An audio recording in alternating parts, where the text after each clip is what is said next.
संत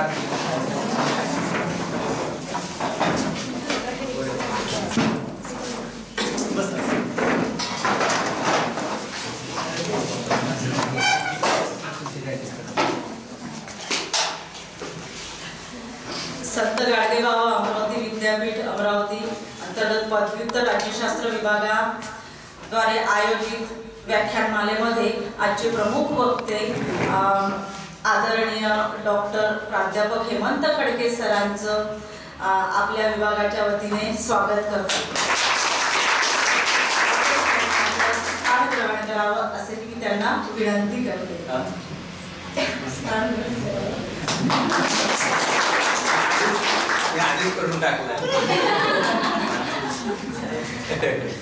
आजच्या व्याख्यानमालेचे प्रमुख अतिथी वक्ते आदरणीय डॉक्टर हेमंत खडके सर आणि आदरणीय डॉक्टर प्रणव कोलते सर यांनी दीप प्रज्वलन आणि संत गाडगेबाबा यांच्या प्रतिमेचे पूजन करावे असे मी त्यांना विनंती करते.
या सगळे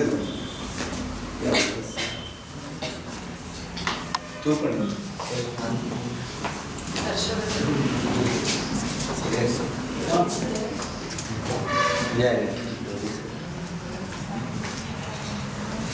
फोटो असले पाहिजे.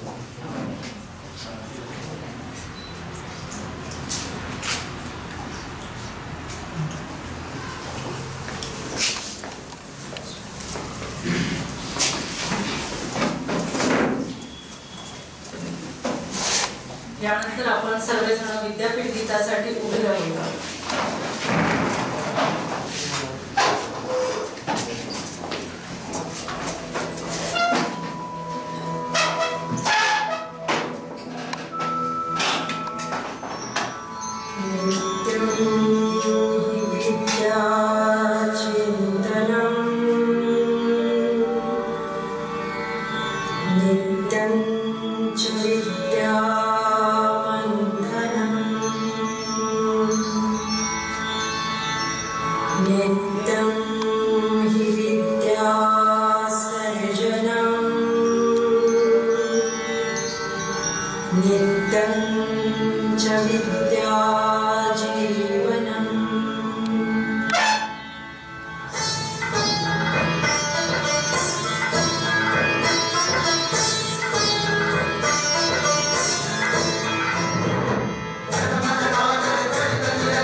संत गाडगे बाबा तुझे स्वप्न पूर्ण झाले. संत गाडगे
अद्वितीय राज्यशास्त्र विभागाच्या अंतर्गत आयोजित व्याख्यानमालेच्या तृतीय दिवशी आपल्याला वक्ते म्हणून लाभलेले आदरणीय डॉक्टर हेमंत खडके सर यांचं पुष्पगुच्छ देऊन डॉक्टर प्रणव कोलते सर स्वागत करतील अशी मी त्यांना विनंती करते.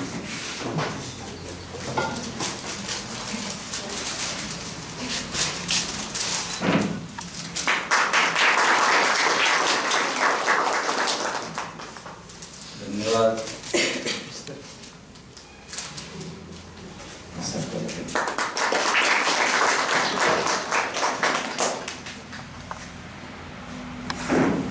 तसेच आजच्या कार्यक्रमाचे अध्यक्ष आणि आपल्या विभागाचे समन्वयक आदरणीय डॉक्टर कोलते सर आणि सगळ्या विद्यार्थ्यांचे शब्दसुमनांनी स्वागत.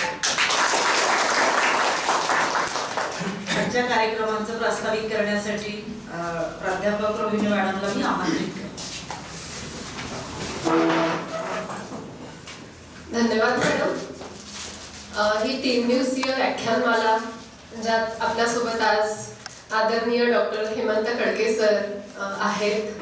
मी आपल्या विभागाच्या वतीने पुनश्च एकदा सरांचं मनपूर्वक स्वागत करते.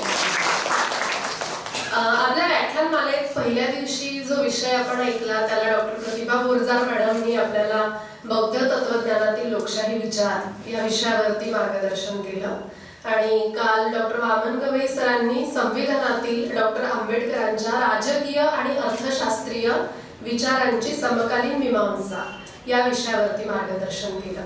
आज आपण डॉक्टर पंजाबराव देशमुख यांचा प्रेरणादायी शैक्षणिक प्रवास हा विषय ऐकणार आहोत. आणि असं सांगायचं म्हणजे डॉक्टर पंजाबराव देशमुखांचे शैक्षणिक विचार आम्हाला अगदी 2017ला हे विद्यापीठामध्ये हा विभाग जेव्हा सुरू झाला तेव्हापासूनच तो विषय आपल्याला आहे अभ्यासक्रमामध्ये.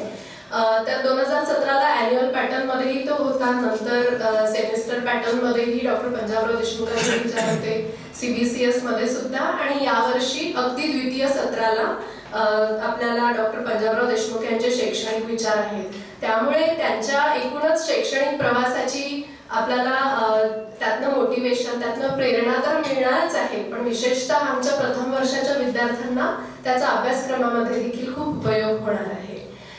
तर हा एक अत्यंत महत्त्वाचा विषय आपण ऐकतो आहोत. आमच्या विभागाविषयी बोलायचं झालं तर सरांना आमचा विभाग म्हणजे सरांनाच जास्ती माहिती आहे. तर 2017ला विद्यापीठामध्ये वेगवेगळे विभाग सुरू करण्यात आले. आपल्याकडे विविध विभाग होते, परंतु सामाजिक शास्त्रांमध्ये जे महत्त्वाचे विषय असतात राज्यशास्त्र, इतिहास, अर्थशास्त्र हे विषय आधी विद्यापीठात नव्हते. तर आधीच्या नॅक कमिटीजने रिकमेंडेशन्स दिल्यानुसार आदरणीय माजी कुलगुरू चांदेकर सरांच्या मार्गदर्शनामध्ये हा विभाग सुरू झालेला आहे. आणि त्या विभागाचे तेव्हापासूनचे समन्वयक डॉक्टर प्रणव कोलते सर आहेत आणि त्यांच्या अंडर आम्ही सगळे. तर आपल्या विभागाला मराठी विभागाचं एक मार्गदर्शन पहिलेपासूनच लाभलेलं आहे. डॉक्टर मोना चिमोटे मॅडम आहेत, डॉक्टर हेमंत खडके सर आहेत, गुटवाड सर आहेत आणि शुभचिंतकांची जी यादी आहे त्यात पहिल्या क्रमांकाचं नाव डॉक्टर हेमंत खडके सर. तर त्यामुळे हा एक खूप आनंदाचा दिवस आहे की आज अगदी ऑफिशियली आम्ही सरांना आमंत्रित केलेलं आहे. तसं आम्ही सरांना नेहमीच ऐकत आलेलो आहोत मराठी विभागामध्ये. मराठी विभागातले विद्यार्थी, संशोधक विद्यार्थी जेव्हा राज्यशास्त्र विभागाला व्हिजिट देतात कुठल्या कारणानिमित्त किंवा वेगवेगळ्या कार्यक्रमांच्या माध्यमातून, तर तेव्हा त्यांना काही परका वाटतच नाही तो विभाग. आणि आम्ही सुद्धा जेव्हा तिथे जातो तर तेव्हाही आम्हाला तो एक अनुभव येतो. तर हा विभाग जेव्हा सुरू झाला तर तेव्हापासून कुलगुरू बदलले, प्रशासकीय अधिकारी बदलले, पण आमच्या विभागाला सर प्रशासनातर्फे पण नुसतंच प्रतिसाद नाही तर सपोर्ट पण मिळालेला आहे. तर ही खूप एक चांगली गोष्ट या निमित्ताने मला सांगावीशी वाटते. आमच्या विभागामध्ये खूप वेगवेगळे उपक्रम राबवले जातात, ज्यामध्ये 2 महत्त्वाचे उपक्रम आम्ही राबवतो. पहिला उपक्रम नो युअर कॉन्स्टिट्यूशन, जे आता कोविड नंतरच्या काळात थोडा खंड गेला, पण आम्ही आता ते नव्याने पुन्हा सुरू करणार आहोत. आणि दुसरा उपक्रम आहे डिस्कशन फोरम, ज्याला आपण चर्चा मंच म्हणतो. तर तसं पाहिलं तर राज्यशास्त्र हा खूपच सेन्सिटिव्ह विषय आहे, त्यामध्ये पॉलिटिक्स वरून भांडणं होऊ शकतात आणि असं सगळं असतं. परंतु आमचे समन्वयक मार्गदर्शक डॉक्टर कोलते सरांनी खूप चांगली अपॉर्च्युनिटी एक आम्हाला उपलब्ध करून दिली आहे. की तुम्हाला जे वाटतं ते तुम्ही डिस्कशन फोरम मध्ये बोला आणि ती जी प्रतिवादाची जी पद्धत आहे ती कशी हेल्दी असली पाहिजे त्याच्यासाठीचा आणि विद्यार्थ्यांना एकूणच करंट अफेअर्सची खूप चांगली माहिती मिळावी याच्यासाठीचा एक खूप चांगला उपक्रम हा आमच्या विभागामध्ये सुरू आहे. तसंच आमच्या विभागाचे 2 विद्यार्थी सेट झालेले आहेत. पुढे नेटची चांगली तयारी करतायत काही विद्यार्थी. आमचे मागच्या वर्षी 2 विद्यार्थी विधानसभा जे हिवाळी अधिवेशन झालं तिथे जाऊन आले आणि ते तिथनं आल्यानंतर इतके अनुभव संपन्न झाले होते की आम्हाला त्यांचं अनुभव कथन घ्यावं लागलं जे 3 तास चाललं. आणि यावर्षी देखील आमचा एक विद्यार्थी वैभव गेला होता राष्ट्रकुल त्या हिवाळी अधिवेशनामध्ये आणि सगळ्यात जास्त प्रश्न त्यांनीच विचारले तिथल्या सगळ्या आमदारांना. तसंच आमचा विद्यार्थी यश धांदे तो विद्रोही धाटणीतल्या कविता लिहितो. त्याचा अंगार नावाचा कविता संग्रह आता येणार आहे आणि पुढचा नावाचा देखील कविता संग्रह तो लवकरच त्यावर काम करणार आहे. आमच्या विभागाचं अजून एक वैशिष्ट्य म्हणजे दरवर्षी विद्यार्थ्यांचे शैक्षणिक सहली जातात.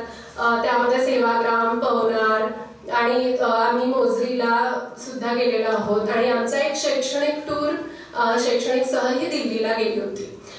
तर त्यानिमित्ताने विद्यार्थ्यांना जे आपण शिकतो पुस्तकांमध्ये त्याचं कसं प्रॅक्टिकली त्यांना ते सगळं बघता यावं या उद्देशाने आपण त्या सहली घेतो. तर अगदी प्रास्ताविक अगदी 1 मिनिट लांबेल पण मला एक अनुभव आता आठवतो आहे की आमच्या दिल्लीला गेलो तर तिथे आम्हाला जेवायचं होतं.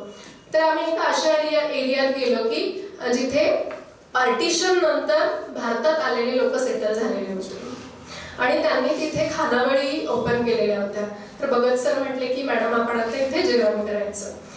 तर आम्ही तिथे गेल्यानंतर तिथे मला एक बदल असा दिसला की जो त्या तिथले आजोबा होते त्या हॉटेलला चालवणारे तर ते 80 वर्षाच्या वरती असतील. म्हणजे आता आपण आझादी का अमृत महोत्सव केला म्हणजे त्यांनी त्यांच्या लहानपणी पार्टिशन अनुभवलेलं असणार आहे आणि ते तिथे आलेले होते. तर त्यांचा नातू हा तिथे गल्ल्यावरती बसलेला होता पैसे घेण्यासाठी आणि ते स्वतः सगळ्यांना जेवण देत होते. आणि तिथे मी जेव्हा त्यांच्या हातातनं त्या सगळ्या रोट्या आणि ते भाजी घेतली तर त्यांच्यामध्ये इतकी अदब आणि इतकं त्यांचं ते बिहेवियर इतकं चांगलं होतं. तर मला अत्यंत राजकीय पडझडीनंतर एखादी जिवंत संस्कृती आपल्यासमोर वावरते आहे असं ते वाटलं. तर हे विद्यार्थ्यांना वेगवेगळ्या टूर्स मधनं बघायला मिळतं आणि याच्यासाठीचं जे एक प्लॅटफॉर्म लागतं ते हे डिपार्टमेंट देतं. या डिपार्टमेंटचं एक वैशिष्ट्य म्हणजे सगळ्यात सुंदर विद्यापीठातला रस्ता आमच्याच विभागासमोर सोनमोहर मार्ग. तर या रस्त्यामुळे सुद्धा अनेक लोक ह्या डिपार्टमेंटच्या प्रेमात आहेत, मी सुद्धा स्वतः. तर खूपच असं एक आगळं वेगळं आमच्याकडे खूप कमी सोयी सुविधा आहेत आणि त्याच्यावरती आमच्या समन्वयक सर भरपूर काम करत आहेत. परंतु या विभागाला खूप चांगले शिक्षक लाभलेले आहेत आणि विद्यार्थ्यांचा अप्रतिम प्रतिसाद राहत आलेला आहे. आमची कारकीर्द खूप छोटी आहे पण आम्ही आमच्या पद्धतीने आमचा विभाग असा चालवतो. तर आम्हाला खूप आनंद आहे की तुम्ही आज आला आहात. तेही भाऊसाहेबांवरती. तर मी पुनश्च एकदा विभागाच्या वतीने आदरणीय कोलते सरांच्या वतीने तुमचं स्वागत करते आणि प्रास्ताविकाला विराम देते. धन्यवाद. रोहिणी छान बोलले. आजच्या आपल्या पदव्युत्तर राज्यशास्त्र विभागाच्या अंतर्गत जी व्याख्यानमाला आपण चालू करतो म्हणजे सुरू आहे त्याच्या 3य दिवशी जे आपल्याला प्रमुख वक्ते म्हणून लाभलेले आहेत डॉक्टर हेमंत खडके सर. अतिशय अभ्यासू व्यक्तिमत्व, अतिशय विद्यार्थीप्रिय व्यक्तिमत्व, त्याचप्रमाणे शिक्षकप्रियही व्यक्तिमत्व आहे. अतिशय चांगल्या व्यक्तिमत्वाकडून आज आपण डॉक्टर पंजाबराव देशमुख यांचं प्रेरणादायी शैक्षणिक प्रवास या विषयावर त्यांचं संबोधन आपण ऐकणार आहोत. पण सर्वप्रथम आपण त्यांचा जीवन परिचय जाणून घेऊया. त्यासाठी मी डॉक्टर प्रणव कोलते सरांना आमंत्रित करते की त्यांनी सरांचा जीवन परिचय सांगावा.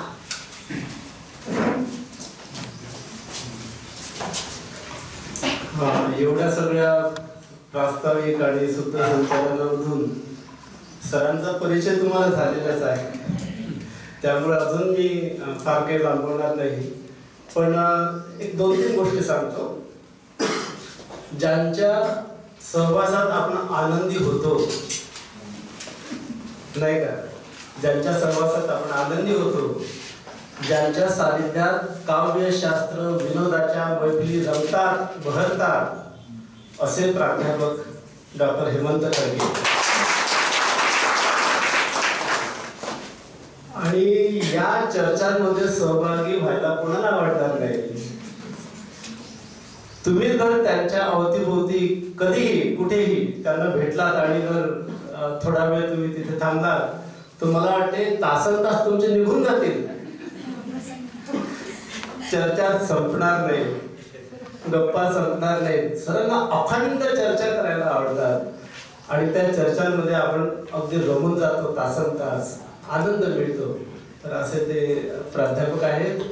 आणि आता सांगितलंच की विद्यार्थी प्रिय आहेत, ते उत्तम वक्ते आहेत, कवी आहेत, सूत्रसंचालक म्हणून त्यांचं फार मोठं नाव आहे. उत्तम वक्ते तुम्ही आता आज त्यांना अनुभवाल, पण त्याचं एक व्याख्यान, एक विषय हा सध्या महाराष्ट्रभर गाजतो आहे आणि त्या व्याख्यानाचं शीर्षक आहे सुखी माणसाचा सदरा. सुखी माणसाचा सदरा वाटत फिरणारे प्राध्यापक आहेत. आनंदी जीवनाची रहस्ये लोकांपर्यंत पोहोचवणारे आपले असे प्राध्यापक डॉक्टर हेमंत खडके यांनी अलीकडे पंजाबराव देशमुखांवर मोठ्या ठिकाणी, मोठ्या प्लॅटफॉर्मवर 4-5 महत्त्वाच्या ठिकाणी व्याख्यानं दिलेली आहेत. आणि इतका हा महत्त्वाचा विषय त्यांनी इतरत्र मांडला आणि आपण त्यांना बोलवणं, नाही का, म्हणजे आपण अगोदर बोलवायला पाहिजे होतं, आपण उशीर केला. तर ते दाबून जाऊ नये म्हणून, खूप उशीर होऊ नये म्हणून मी त्यांना जरा आग्रह केला की सर, आता अलीकडे तुम्ही हा विषय मांडलाय, तर हाच विषय आपण इथे ठेवूया. आणि म्हणून त्यांना आपण विनंती केली आणि कुठेही आढेवेढे न घेता त्यांनी संमती दिली. त्यांचं स्वागत आहे. आपण त्यांचे आज विचार ऐकू, त्यांच्या तोंडून भाऊसाहेब समजून घेऊ आणि परत नंतर तुम्हाला सुखी माणसाचा सदरा ऐकायसाठी परत कुठली ना कुठली आपण संधी घेऊ. त्यांचं रिटायरमेंट जवळ आलाय, पण आपण त्यांना काही रिटायर होऊ देणार नाही. स्वागत आहे सरांचं.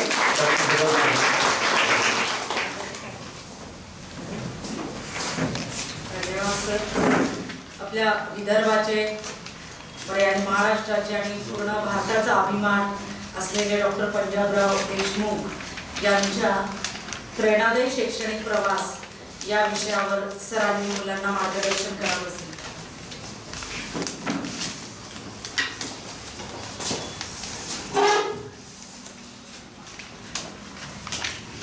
नमस्कार. सर्वप्रथम आपले प्रेरणास्थान, विद्यापीठाचे प्रेरणास्थान संत गाडगेबाबा आणि ज्ञानगंगेचे भगीरथ शिक्षण महर्षी डॉक्टर पंजाबराव उपाख्य भाऊसाहेब देशमुख या दोन्ही महामानवांना अभिवादन करतो. त्यांच्यामुळे आज चांगले दिवस आपल्या वाट्याला आलेले आहेत अशी एक कृतज्ञतेची भावना माझ्या मनामध्ये आहे. या विभागाचे प्रमुख आणि माझे मित्र असा उल्लेख करताना माझाही अभिमानानं भरून येतो. डॉक्टर प्रणव कोलते सर, या विभागामधील कार्यरत सर्व प्राध्यापक, रोहिणी गायधने, प्राध्यापक Sapna Ronge, Mahendra Bhagat sir, Gajanan Dhori sir, Sheetal Rokade madam, Harshvardhan Rote sir, तसंच या विभागातील अतिशय बुद्धिमान आणि सक्रिय विद्यार्थी, मी यांच्या कविता ऐकलेल्या आहेत एका निवडीच्या निमित्तानं. त्यानंतर वैभव ना, जो विधिमंडळात जाऊन आला, दिनेश, मी त्याचंही अनुभव काही ऐकलेले आहेत. म्हणून खरं म्हणजे या विभागाच्या मी प्रेमात आहे. आणि का असू नये. इतकी चांगली माणसं जिथे आहेत की म्हणजे आता प्रणव कोलते सरांबद्दल थोडं 2 वाक्य बोलल्याशिवाय मला पुढे जाऊ शकत नाही. जेव्हा काय कोणत्या शब्दात या माझ्या मित्राचं वर्णन करू. शांत पण बुद्धिमान, सात्विक पण स्पष्ट आणि रसिक पण संयमी आणि समंजस पण मिश्किल. मी प्रत्येक शब्द जाणीवपूर्वक वापरलेला आहे, कुठेही अतिशयोक्ती नाही. म्हणजे जसं ते माझ्या मैत्रीत खुश आहेत, मी सुद्धा त्यांच्या मैत्रीमध्ये असाच अखंड बुडालेलो आहे. मलाही त्यांच्याकडून खूप काही मिळत असतं. खरं म्हणजे मला असं वाटतं की अशीच मैत्री चांगली, जी दोघांनाही समृद्ध करत असते, दोघांनाही हवीशी वाटत असते. नाही तर आपल्याला खूप वाटतंय की याला आपल्याला मित्र मानलं पाहिजे, त्यांनी तर मानलं पाहिजे आपल्याला. त्यामुळे खरंच म्हणजे आता मिश्किलपणा म्हणजे असा आहे. भगवान इथे आलेले आहेत, अभिजित आहे, सारिका, आमचे विद्यार्थी आले आहेत. सर्वांचं नाव घेतलं तर वेळ जाईल, पण ही खूप हिरे विद्यार्थी आहेत आमचे त्या ठिकाणी. वैष्णवी आहे, गायत्री नाही दिसत आहे. तर खरोखर मिश्किलपणा कसा असू शकतो की मला निमंत्रण देताना नाहीतरी हा माणूस आपल्या केबिन मध्ये येऊन आपल्या शिक्षकांचा बराच वेळ खात असतो. बरं, विद्यार्थ्यांनाही घेऊन बसतो कधी कधी. एकदाच याला निमंत्रण द्यायचं, काय बोलायचं ते इथे बोल, तिकडे आमचा वेळ खाऊ नको, अशी पण एक त्यांच्या सुप्त मिश्किलपणा त्यांचा असा असू शकतो. नसेलच असं नाही. या विभागातील सर्व प्राध्यापकांबद्दल मला खूप जिव्हाळा वाटतो, उगाच वाटत नाही. रोहिणी असेल, Sapna, Bhagat sir, Mahendra Bhagat sir, Dhevdi sir, आता नव्यानं जे आले त्यांचा अजून तेवढा परिचय नाही. खूप निष्ठेनं काम करणारे हे प्राध्यापक आहेत. आमचा भगवान पण त्याच्यापैकीच एक आहे. तुम्ही कोणत्या परिस्थितीत काम करता हे मला माहिती आहे, मला जाणीव आहे. पण इतकं निष्ठेनं, आस्थेनं वाहून घेणारे आणि जे अभ्यासामध्ये रमणारे, सतत नवीन नवीन विषयावर चर्चा करायला उत्सुक असलेले. मी अनेक महाविद्यालयांमध्ये वेगवेगळ्या निमित्तानं जातो. फुल ग्रँटेड विभाग असतात, फक्त उत्साह नसतो.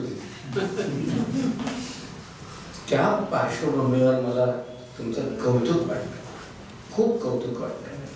म्हणून या विभागाचा मी प्रेमात आहे. इथे यायला तर मला आवडतंच, पण तुम्ही तिथे आले तरी मी तो विभागच अनुभवत असतो तुमचा तिथून पण. आणि मला तर असं वाटतं की निवृत्तीनंतर मी राज्यशास्त्रात MA करायला तयार आहे. मला तुम्ही शिक्षक म्हणून घ्या, मला पगारही देऊ नका. इतक्या हुशार, बुद्धिमान, अभ्यासू व्यक्तींमध्ये मला राहायला जरी मिळालं तरी माझ्या आयुष्याचे 15 वर्ष वाढतील. अर्थात आमचा मराठी विभाग खूप छान आहे. त्यामुळे या विभागात येताना मला खूप आनंद वाटतो.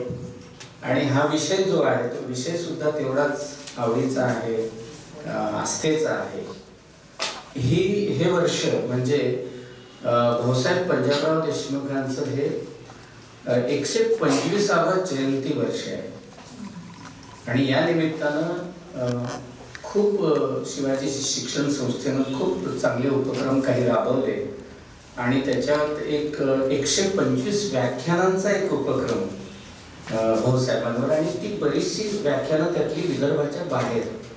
त्या निमित्तानं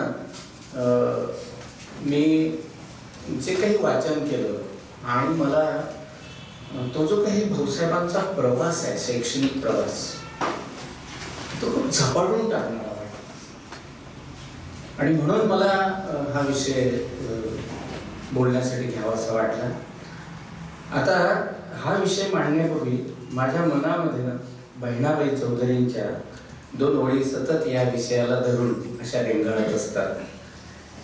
माझे PhDचे मार्गदर्शक डॉक्टर रमाकांत कोलते सरांचे वडील, त्यांच्या तोंडून इतक्यांदा मी ह्या ओळी ऐकल्या, त्या मला भाऊसाहेबांच्या जीवनाशी खूप जोडाव्याशा वाटतात नेहमी. रडू नको माझ्या जीवा तुला रड्याची रे सवय, रडू नको माझ्या जीवा तुला रड्याची रे सवय, रडू हसव रे जरा त्यात संसाराची चव, रडू हसव रे जरा त्यात संसाराची चव. मला असं वाटतं रोहिणी की भाऊसाहेबांनी वैयक्तिक जीवनातल्या दुःखावर मात करून स्वतःच्या रडण्याचं रूपांतर हास्यात तर केलंच, पण आजूबाजूचा जो हा असा अफाट बहुजन समाज होता, जो अज्ञान, अंधश्रद्धा, अविद्या याच्या चिखलात फसलेला होता, त्याचं रडू हसवण्याचं काम सुद्धा भाऊसाहेबांनी केलं, आयुष्यभर केलं. हा जो समाज आहे आजूबाजूचा, कष्टकरी, शेतकरी, मजूर, कामकरी, हा अतिशय वाईट परिस्थितीमध्ये त्यावेळी तर आणखी वाईट परिस्थितीमध्ये होता.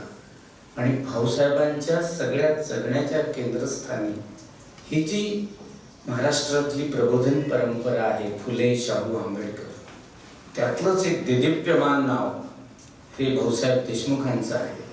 आणि ते विदर्भातले आहे, ते अमरावती ही त्यांची कर्मभूमी आहे. याचं आपल्याला नेहमीसाठी एक भूषण वाटलं पाहिजे, एक समाधान वाटलं पाहिजे की इतका मोठा माणूस या भूमीनं दिला. या भूमीत अनेक मोठी माणसं झाले, गाडगे बाबा असतील, तुकडोजी महाराज असतील, शिवाजीराव पटवर्धन असतील. मला या दृष्टीनं पण भाऊसाहेबांचं काम, हा जो कष्टकरी, म्हणजे मी त्यांचा शैक्षणिक प्रवास मांडणार आहे, पण या कष्टकरी, कामकरी, शेतकरी वर्गाशी भाऊसाहेबांचं नातं किती घनिष्ठ होतं, किती जिव्हाळ्याचं होतं, किती आस्थेचं होतं. साहित्याचा विद्यार्थी आहे मी, मला सगळं कवितेत सांगावं असं वाटतं कधी कधी. नादो महानोरांची एक कविता आहे, अभिजित. ह्या शेताने लढा लाविला असा असा की सुख दुःखाला परस्परांच्या हसलो रडलो. ह्या शेताने लढा लाविला असा असा की सुख दुःखाला परस्परांच्या हसलो रडलो. आता तर हा जीवच अवघा असा जखडला, आता तर हा जीवच अवघा असा जखडला, मी त्याच्या हिरव्या बोलीचा शब्द जागलो. म्हणजे त्या शेताचा शब्द म्हणजे माझी कविता. इतकं शेताशी एकरूप होण्याची, तादात्म्य होण्याची जी भावना नादो मानवरांनी व्यक्त केली, भाऊसाहेब सुद्धा या कष्टकरी, शेतकरी समाजाशी तेवढेच एकरूप झालेले होते. त्यांच्या सगळ्या पुढच्या जीवन कार्याची जी दिशा आहे त्यातून हे लक्षात येतं की त्यांचा जीव कष्टकऱ्यांच्या दुःखाशी त्यांनी असा जखडून टाकला होता. आता या पार्श्वभूमीवर आपण जर त्यांच्या शैक्षणिक प्रवासाकडे बघितलं, त्यापूर्वी खरं म्हणजे भाऊसाहेबांना उणपुरं 67 वर्षाचं आयुष्य मिळालं. पहा, 27 डिसेंबर 1898चा जन्म आणि 10 एप्रिल 1965 या दिवशी त्यांचं निधन झालं. 67 वर्षांच्या आयुष्यामध्ये भाऊसाहेबांनी किती गोष्टी निर्माण केल्या, किती मोठ्या पदांवर ते पोचले. ते मोठ्या पदांवर पोचले हे महत्वाचं नाही, त्या पदावर जाऊन त्यांनी पुन्हा कष्टकऱ्यांसाठी जे काम केलं ते जास्त महत्वाचं आहे. मी एक सहज यादी केली प्रणव सर की बा भाऊसाहेबांबद्दल असा थोडीमध्ये आपल्याला काय सांगता येईल कोणाला. पहा, पापड सारख्या छोट्याशा गावात, जे आपण यवतमाळला जाताना लागतो, जे अकोला, अमरावती, यवतमाळ जिल्ह्याच्या अशा सीमेवर आहे, छोट्याशा गावामध्ये त्यांचा जन्म झाला. Papad, Songaon, Chandur railway, Karanja, Amravati, Pune, Fergusson, Cambridge, Oxford हा प्रवास पहा. पापड ते केम्ब्रिज व्हाया फर्ग्युसन हा प्रवास नुसतं ऐकला तरी आजही मी प्रभावित होतो. कारण आजही ही गोष्ट सोपी नाही. तर केम्ब्रिजचे ते बॅरिस्टर, एडिनबरो विद्यापीठाचे MA ऑनर्स आणि त्याच ठिकाणी त्यांनी व्हॅन डनलॉप संस्कृत रिसर्च फेलोशिपची परीक्षा अव्वल क्रमांकात येऊन उत्तीर्ण केली. ऑक्सफर्डच्या डॉक्टर ऑफ फिलॉसॉफीचे म्हणजे DPhilचे मानकरी, वऱ्हाड मध्य प्रांत सरकार मंत्रिमंडळाचे सर्वात तरुण मंत्री, देशाच्या घटना समितीचे सक्रिय सदस्य, विदर्भातील सर्वात मोठी शिक्षण संस्था आणि महाराष्ट्रातील रयत शिक्षण संस्थेच्या नंतरची श्री शिवाजी शिक्षण संस्थेचे संस्थापक, श्री शिवाजी लोक विद्यापीठाचे संस्थापक, रुरल कॉलेजचे संस्थापक, स्वतंत्र भारताचे पहिले कृषी मंत्री, जागतिक कृषी प्रदर्शनाचे आयोजक, जागतिक तांदूळ परिषदेचे अध्यक्ष. ही मी संक्षिप्त यादी केलेली आहे. नुसतं यादी वाचून दाखवली तर पाऊण तास लागू शकतो, इतकी कामं या माणसाने केलेली आहेत. लक्षात घ्या, खरंच भाऊसाहेब हे हिमालयाच्या उंचीचं व्यक्तिमत्व होतं. माझ्या डोक्यात अशी एक कल्पना आहे की बहुजनांचे नायक अशी एक मालिका, त्याच्यामध्ये महात्मा फुले, बाबासाहेब आंबेडकर, शाहू महाराज, त्याच रांगेतलं एक देदीप्यमान असं रत्न, असं एक मोठं नाव म्हणून आपण भाऊसाहेबांकडे बघू शकतो. इतकं मोठं काम त्यांनी करून ठेवलेलं आहे. माणूस किती उंचीवर पोचतो, त्याची उंची मोजताना आपण नेहमी तो कुठे पोचला तिथे टेप लावतो. मला काय वाटतं की ती उंची महत्वाचीच असते. माणूस किती उंचीवर पोचला त्यासाठी उंचीपासून त्याला बघणं महत्वाचं असतं, पण त्यापेक्षाही जास्त महत्वाचं काय आहे, त्या माणसानं सुरुवात कुठून केली, बेसलाईन काय आहे. आणि ती बेसलाईन पापडपासून सुरू होते. आणि मग त्या पार्श्वभूमीवर मला भाऊसाहेबांचं मोठेपण हे हिमालयापेक्षाही जास्त उंच वाटतं. त्या पापडची परिस्थिती काय होती, त्या पापडमध्ये म्हणजे तिथे 3ऱ्या वर्गापर्यंतचं शिक्षण होतं आणि भाऊसाहेबांना ते 3रा वर्ग उत्तीर्ण झाले तेव्हा 4था वर्ग तिथे नव्हता आणि अभ्यासात खंड पडू नये म्हणून ते तर लहान होते तेव्हा, तो लहान पंजाब. त्यांच्या आईवडिलांची मला कमाल वाटते की त्यांना 3ऱ्या वर्गानंतर 4था वर्ग नाही म्हणून घरी नाही बसवलं, पुन्हा 3ऱ्या वर्गात बसवलं. का? अभ्यासात खंड पडू नये. ही जी दृष्टी आहे, म्हणजे त्यांचे आई वडील हे एका मराठा देशमुख कुटुंबामध्ये जे शेत जमीन करणारे लोक, म्हणजे अतिशय कष्टाचं जीवन. शामरावजी देशमुख आणि त्यांची आई, म्हणजे वडील शामरावजी देशमुख आणि आई राधाबाई, हे मराठा देशमुख कुटुंबात जन्माला आले असले तरी त्यांचं संपूर्ण आयुष्य हे कष्टात गेलेलं आहे. हे आपण खूपदा विसरून जातो. आपण एक शब्द आणि त्याच्या संबंधी काहीतरी एक असोसिएशन डोक्यात ठेवतो, नाही का? तसं ते नसतं कधी कधी. त्या आणि लक्षात घ्या, तो समाज कसा होता की त्या समाजामध्ये काही फार शिक्षणाला, म्हणजे एकूणच महाराष्ट्रातल्या बहुजन समाजामध्ये शिक्षणाला त्या काळामध्ये फार महत्व नव्हतं. असा तो काळ होता. अशा काळामध्ये कुटुंबातून निदान त्यांच्या वडिलांनी आणि आईने शिक्षणाबद्दल पाठपुरावा केला हे मला जास्त महत्वाचं वाटतं. आणि शामरावजींचं पण एक असं चरित्रकार सांगतात की ते 3रा वर्ग पास होते आणि 4था वर्ग जर उत्तीर्ण आपण झालो तर पाटीलकी आपल्याला मिळेल म्हणून ते वयाच्या प्रौढ वयामध्ये पण 4था वर्ग शिकायला बाहेरगावी गेले होते. तर कुठेतरी ती शिक्षणाची ओढ त्यांच्या कुटुंबामध्ये ती दिसते. आणि मला असं वाटतं की भाऊसाहेबांना त्यांच्या मनाला जे या कष्टकरी शेतकरी समाजाशी जोडून ठेवण्याचं काम, म्हणजे ते अगदी कृषी भक्तीच्या पातळीवर ती भावना त्यांच्या सगळ्या कार्यामध्ये आपल्याला जे दिसते, ते पण काम शामरावजी आणि राधाबाई यांनी केलेलं आहे. कारण त्यांचं अतिशय कष्टाचं जीवन होतं. आणखी या कुटुंबाचं वेगळेपण असं वाटतं की त्यावेळी मराठा देशमुख समाजामध्ये वेगळ्याच धारणा होत्या की बैलाच्या मागे जायचं नाही, म्हणजे बैल चारायला जायचं नाही वगैरे. बाजारात कधी काही दुकान लावायचं नाही.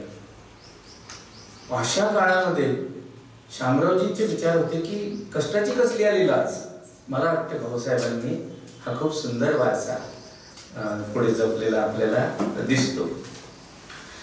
आणि मग पुढे पहा, 4था वर्ग मग तिथे नव्हता आणि त्यांना मग चांदूर रेल्वेच्या शाळेमध्ये जावं लागलं. आणि सोनगाव त्यांच्या मामाचं गाव. तर सोनगाववरून ते 3-1 मैलाच्या अंतरावर सुरुवातीला जे मामा त्यांनी घोडा दिला, गडी दिला, पण तेही शेतकरीच होते. शेतकऱ्याला एक घोडा आणि एक गडी अडकून पडणं दिवसभर त्या पोराच्या शाळेसाठी हे परवडलं नसतं. नंतर भाऊसाहेबांना 3 मैल रोज चिखला काट्या मातीचा तो रस्ता होता त्या काळामध्ये आणि ते पायी जायचे तिथपर्यंत आणि पायी यायचे. त्यातही ते आजारी पडले आणि त्यांना काही 5वीची परीक्षा खरं म्हणजे देता आली नाही. पण पुढे त्यासाठी ते जेव्हा कारंजाला गेले तर कारंजा हे जरा बरं गाव होतं, म्हणजे ऐतिहासिक शहर होतं. त्या ठिकाणी बाजारपेठ होती, सरकारी कार्यालय होती, त्यामुळे मोठी माणसं त्या ठिकाणी वकील लोक होते. आणि इथे मात्र आपल्याला असं लक्षात येईल की त्या छोट्या पंजाबचं हे अनुभवाचं विश्व, त्याचं क्षितिज चांगलं व्यापक झालेलं दिसतं. त्या ठिकाणी दुसरा विशेष, ज्या साळीपुरात ते राहत होते कारंजा लाडला, तिथे लोहार, सुतार, पोष्टी हे लोक आजूबाजूला होते. आणि या कष्टकरी समाजामध्ये त्या मुलांना आपल्या इतकंही शिक्षण घ्यायची संधी नाही याची जाणीव हे ते डोळ्यांनी पाहत होते. हा लहान पंजाब ते सगळं डोळ्यांनी पाहत होता. त्याची मैत्री झाली ती सुद्धा त्याच लोकांशी झाली. त्याच्यात तो रमायला लागला, मग तो आखाड्यातही जायला लागला. आणि त्या ठिकाणी शिक्षकही चांगले होते. त्या काळात शिक्षक चांगले होते, लक्षात घ्या. तर 8व्या वर्गामध्ये पंजाबचा पहिला क्रमांक आला. म्हणजे आजही चांगले आहेत राज्यशास्त्र विभागासारख्या, मराठी विभागासारख्या ठिकाणी पहिला क्रमांक आला. शिष्यवृत्तीची परीक्षा त्यांनी उत्तीर्ण केली. आणि काण्णव कुटुंब, जे अतिशय श्रीमंत कुटुंब होतं, त्या कुटुंबाशी भाऊसाहेबांचा परिचय झाला. त्यांच्या कुटुंबातला एक मुलगा भाऊसाहेबांच्या शाळेत होता. तिथे आपले कवी अनिल, आत्माराम रावजी देशपांडे, कवी अनिल हे कारंजाला भाऊसाहेबांच्या वर्गात होते. कवी अनिल पुढे फर्ग्युसनला सोबत होते. कवी अनिलांनी भाऊसाहेबांवर एक सुंदर कविता लिहिलेली. त्या ठिकाणी काण्णव कुटुंबाशी परिचय झाल्यामुळे भाऊसाहेबांना त्या काळामध्ये शाळेच्या त्या आयुष्यामध्ये मुंबई, पुणे, बेळगाव अशा ठिकाणी ते प्रवास करायला मिळाला. आणि त्यांना बाहेरचं जग दिसलं. अतिशय संवेदनशील स्वभाव असला पाहिजे. बाहेरचं सगळं टिपत होते ते सगळं असं. आणि दुसरा एक विशेष, त्यांचं गणित इतकं चांगलं होतं त्या शाळेच्या जीवनामध्ये की शिक्षक जेव्हा अनुपस्थित असायचे त्यांना गणित शिकवायला सांगायचे. आणि ते आपल्याच वर्गातल्या विद्यार्थ्यांना गणित शिकवायचे. पण त्यांची उंची लहान होती, ते लहानच होते त्यावेळी, शाळेतच होते. तर हात पुरायचा नाही फळ्यापर्यंत. एका सुताराच्या त्या मित्र असलेल्या मुलाने त्यांना एक स्टूल बनवून दिला. त्या स्टूलावर उभे राहून हा लहान पंजाब गणित शिकवताय असं चित्र डोळ्यासमोर आलं. आणि या मुलाची बुद्धिमत्ता ही त्या बालपणापासून, शालेय जीवनापासूनच अशी दिसून येते. पुढे मॅट्रिकची परीक्षा द्यायची तर त्यांना अमरावतीत यावं लागलं. शिक्षणाची परिस्थिती काय होती लक्षात घ्या, काळ लक्षात घ्या. त्या काळामध्ये मॅट्रिकची परीक्षा विदर्भातल्या, वराडातल्या 4 जिल्ह्यांपैकी फक्त एका ठिकाणी होती. आणि ती होती हिंदू हायस्कूलमध्ये आपल्या अमरावतीच्या. 4 जिल्ह्यात मिळून एक मॅट्रिकची परीक्षा घेणारं सेंटर, एक शाळा.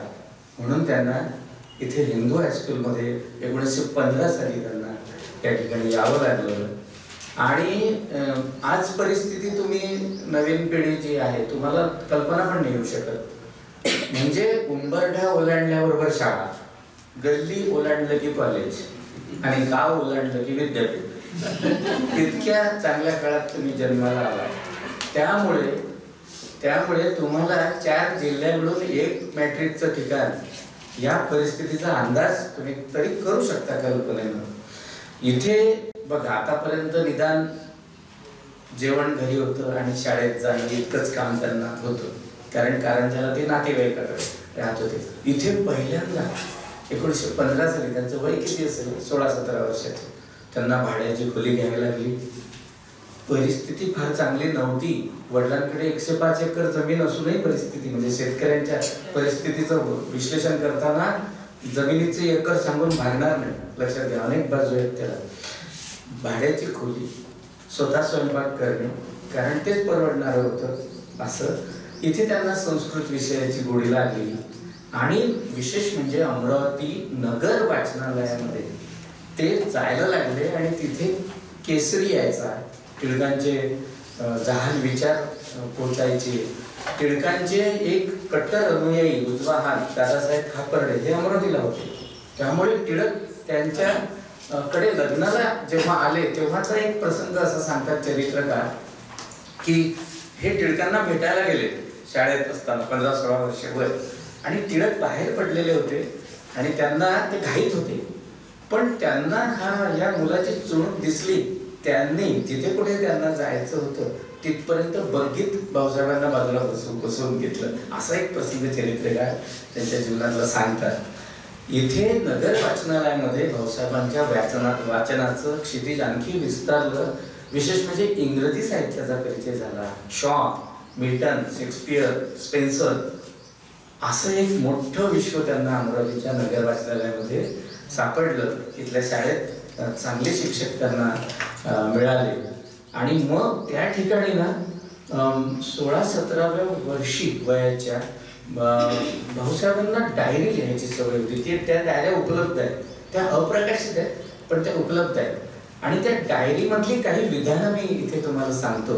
म्हणजे 16व्या-17व्या वर्षी एखादा माणूस जीवनाकडे, अभ्यासाकडे, आजूबाजूच्या परिस्थितीकडे किती संवेदनशीलतेनं पाहू शकतो, किती आत्मपरीक्षण करू शकतो, त्याचा प्रत्यय, याचा अनुभव तुम्हाला त्या विधानांमध्ये येईल. मी काहीच विधानं फक्त त्यातली वाचतो की बघा, भाऊसाहेबांचं डायरीतलं विधान आहे, साहित्य म्हणजे जीवनाकडे पाहण्याची समर्थ दुर्बीण. जीवन समजून घेण्यासाठी साहित्य वाचले पाहिजे. त्यानंतर एवढंच नाही तर ते चांगल्या गोष्टी पुस्तकातल्या, वृत्तपत्रातल्या ते डायरीत नोंदवून ठेवायचे. आणि त्या काळामध्ये त्यांच्या जिद्दीच्या, चिकाटीच्या पण काही कथा चरित्रकार सांगतात की वसतिगृहामध्ये एकदा लोणीचे बळीराम मालपे आले आणि त्यांनी, ते डॉक्टर होते, त्यांनी या पोरांची गंमत जरा बघूया यांची बुद्धिमत्ता म्हणून एक गणितातलं कोडं घातलं आणि ते नाटकाला निघून गेले. रात्री 3 वाजता परत आले. त्या काळात ते संगीत नाटकं चालायचे आणि सगळे झोपलेले. आणि हा पंजाब गणित सोडवत आहे, कोडं सोडवत आहे. ते मालपे जवळ गेले की पंजाब झोप, तू आता जागशील तर मला त्रास होईल. मग ते झोपले. हे झोपले की नाही माहिती नाही.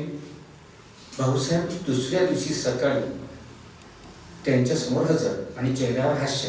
त्यांनी ओळखलं की रात्रभरात या मुलांनी कोडं सोडवलेलं आहे. अशा खूप कथा. म्हणजे एखाद्या मोठ्या माणसाचं जे काही पुढे कार्य आकाराला येतं त्यात काहीतरी बालपणातही त्याची संवेदनशीलता कुठेतरी अशी झळकत असते. आणि मग या ठिकाणी डायरीतली पुन्हा काही वाक्य मला इथे वाचून दाखवावीशी वाटतात. माझं हस्ताक्षर वाईट आहे. खरं म्हणजे भाऊसाहेबांचं हस्ताक्षर चांगलं आहे. त्या डायरीचे काही प्रिंटेड पानं मी बघितले, बऱ्यापैकी रेखीव अक्षर आहे, पण तरीही परफेक्शनचा नाद की आणखी सुंदर कसं होईल. हस्ताक्षर वाईट आहे. हस्ताक्षर अजून सुंदर येऊ शकेल, पण लिहिलेला शब्द खोडण्याचा नवाच दोष निर्माण होत आहे. स्वतःबद्दल 16व्या वर्षी किती सजग मुलगा विद्यार्थी आहे बघा. हा पुढचं वाक्य तुम्हाला खूप कामात पडेल. उगीच मित्रांबरोबर गप्पा जोडल्या, मूर्खासारखा बडबडलो. आपल्या खूप कामाचं आहे. जे वेळ वाया घालवला याची जाणीव आहे. असं कधी कधी त्याच्यामध्ये विनोद बुद्धी, उपरोध उपहास पण आहे.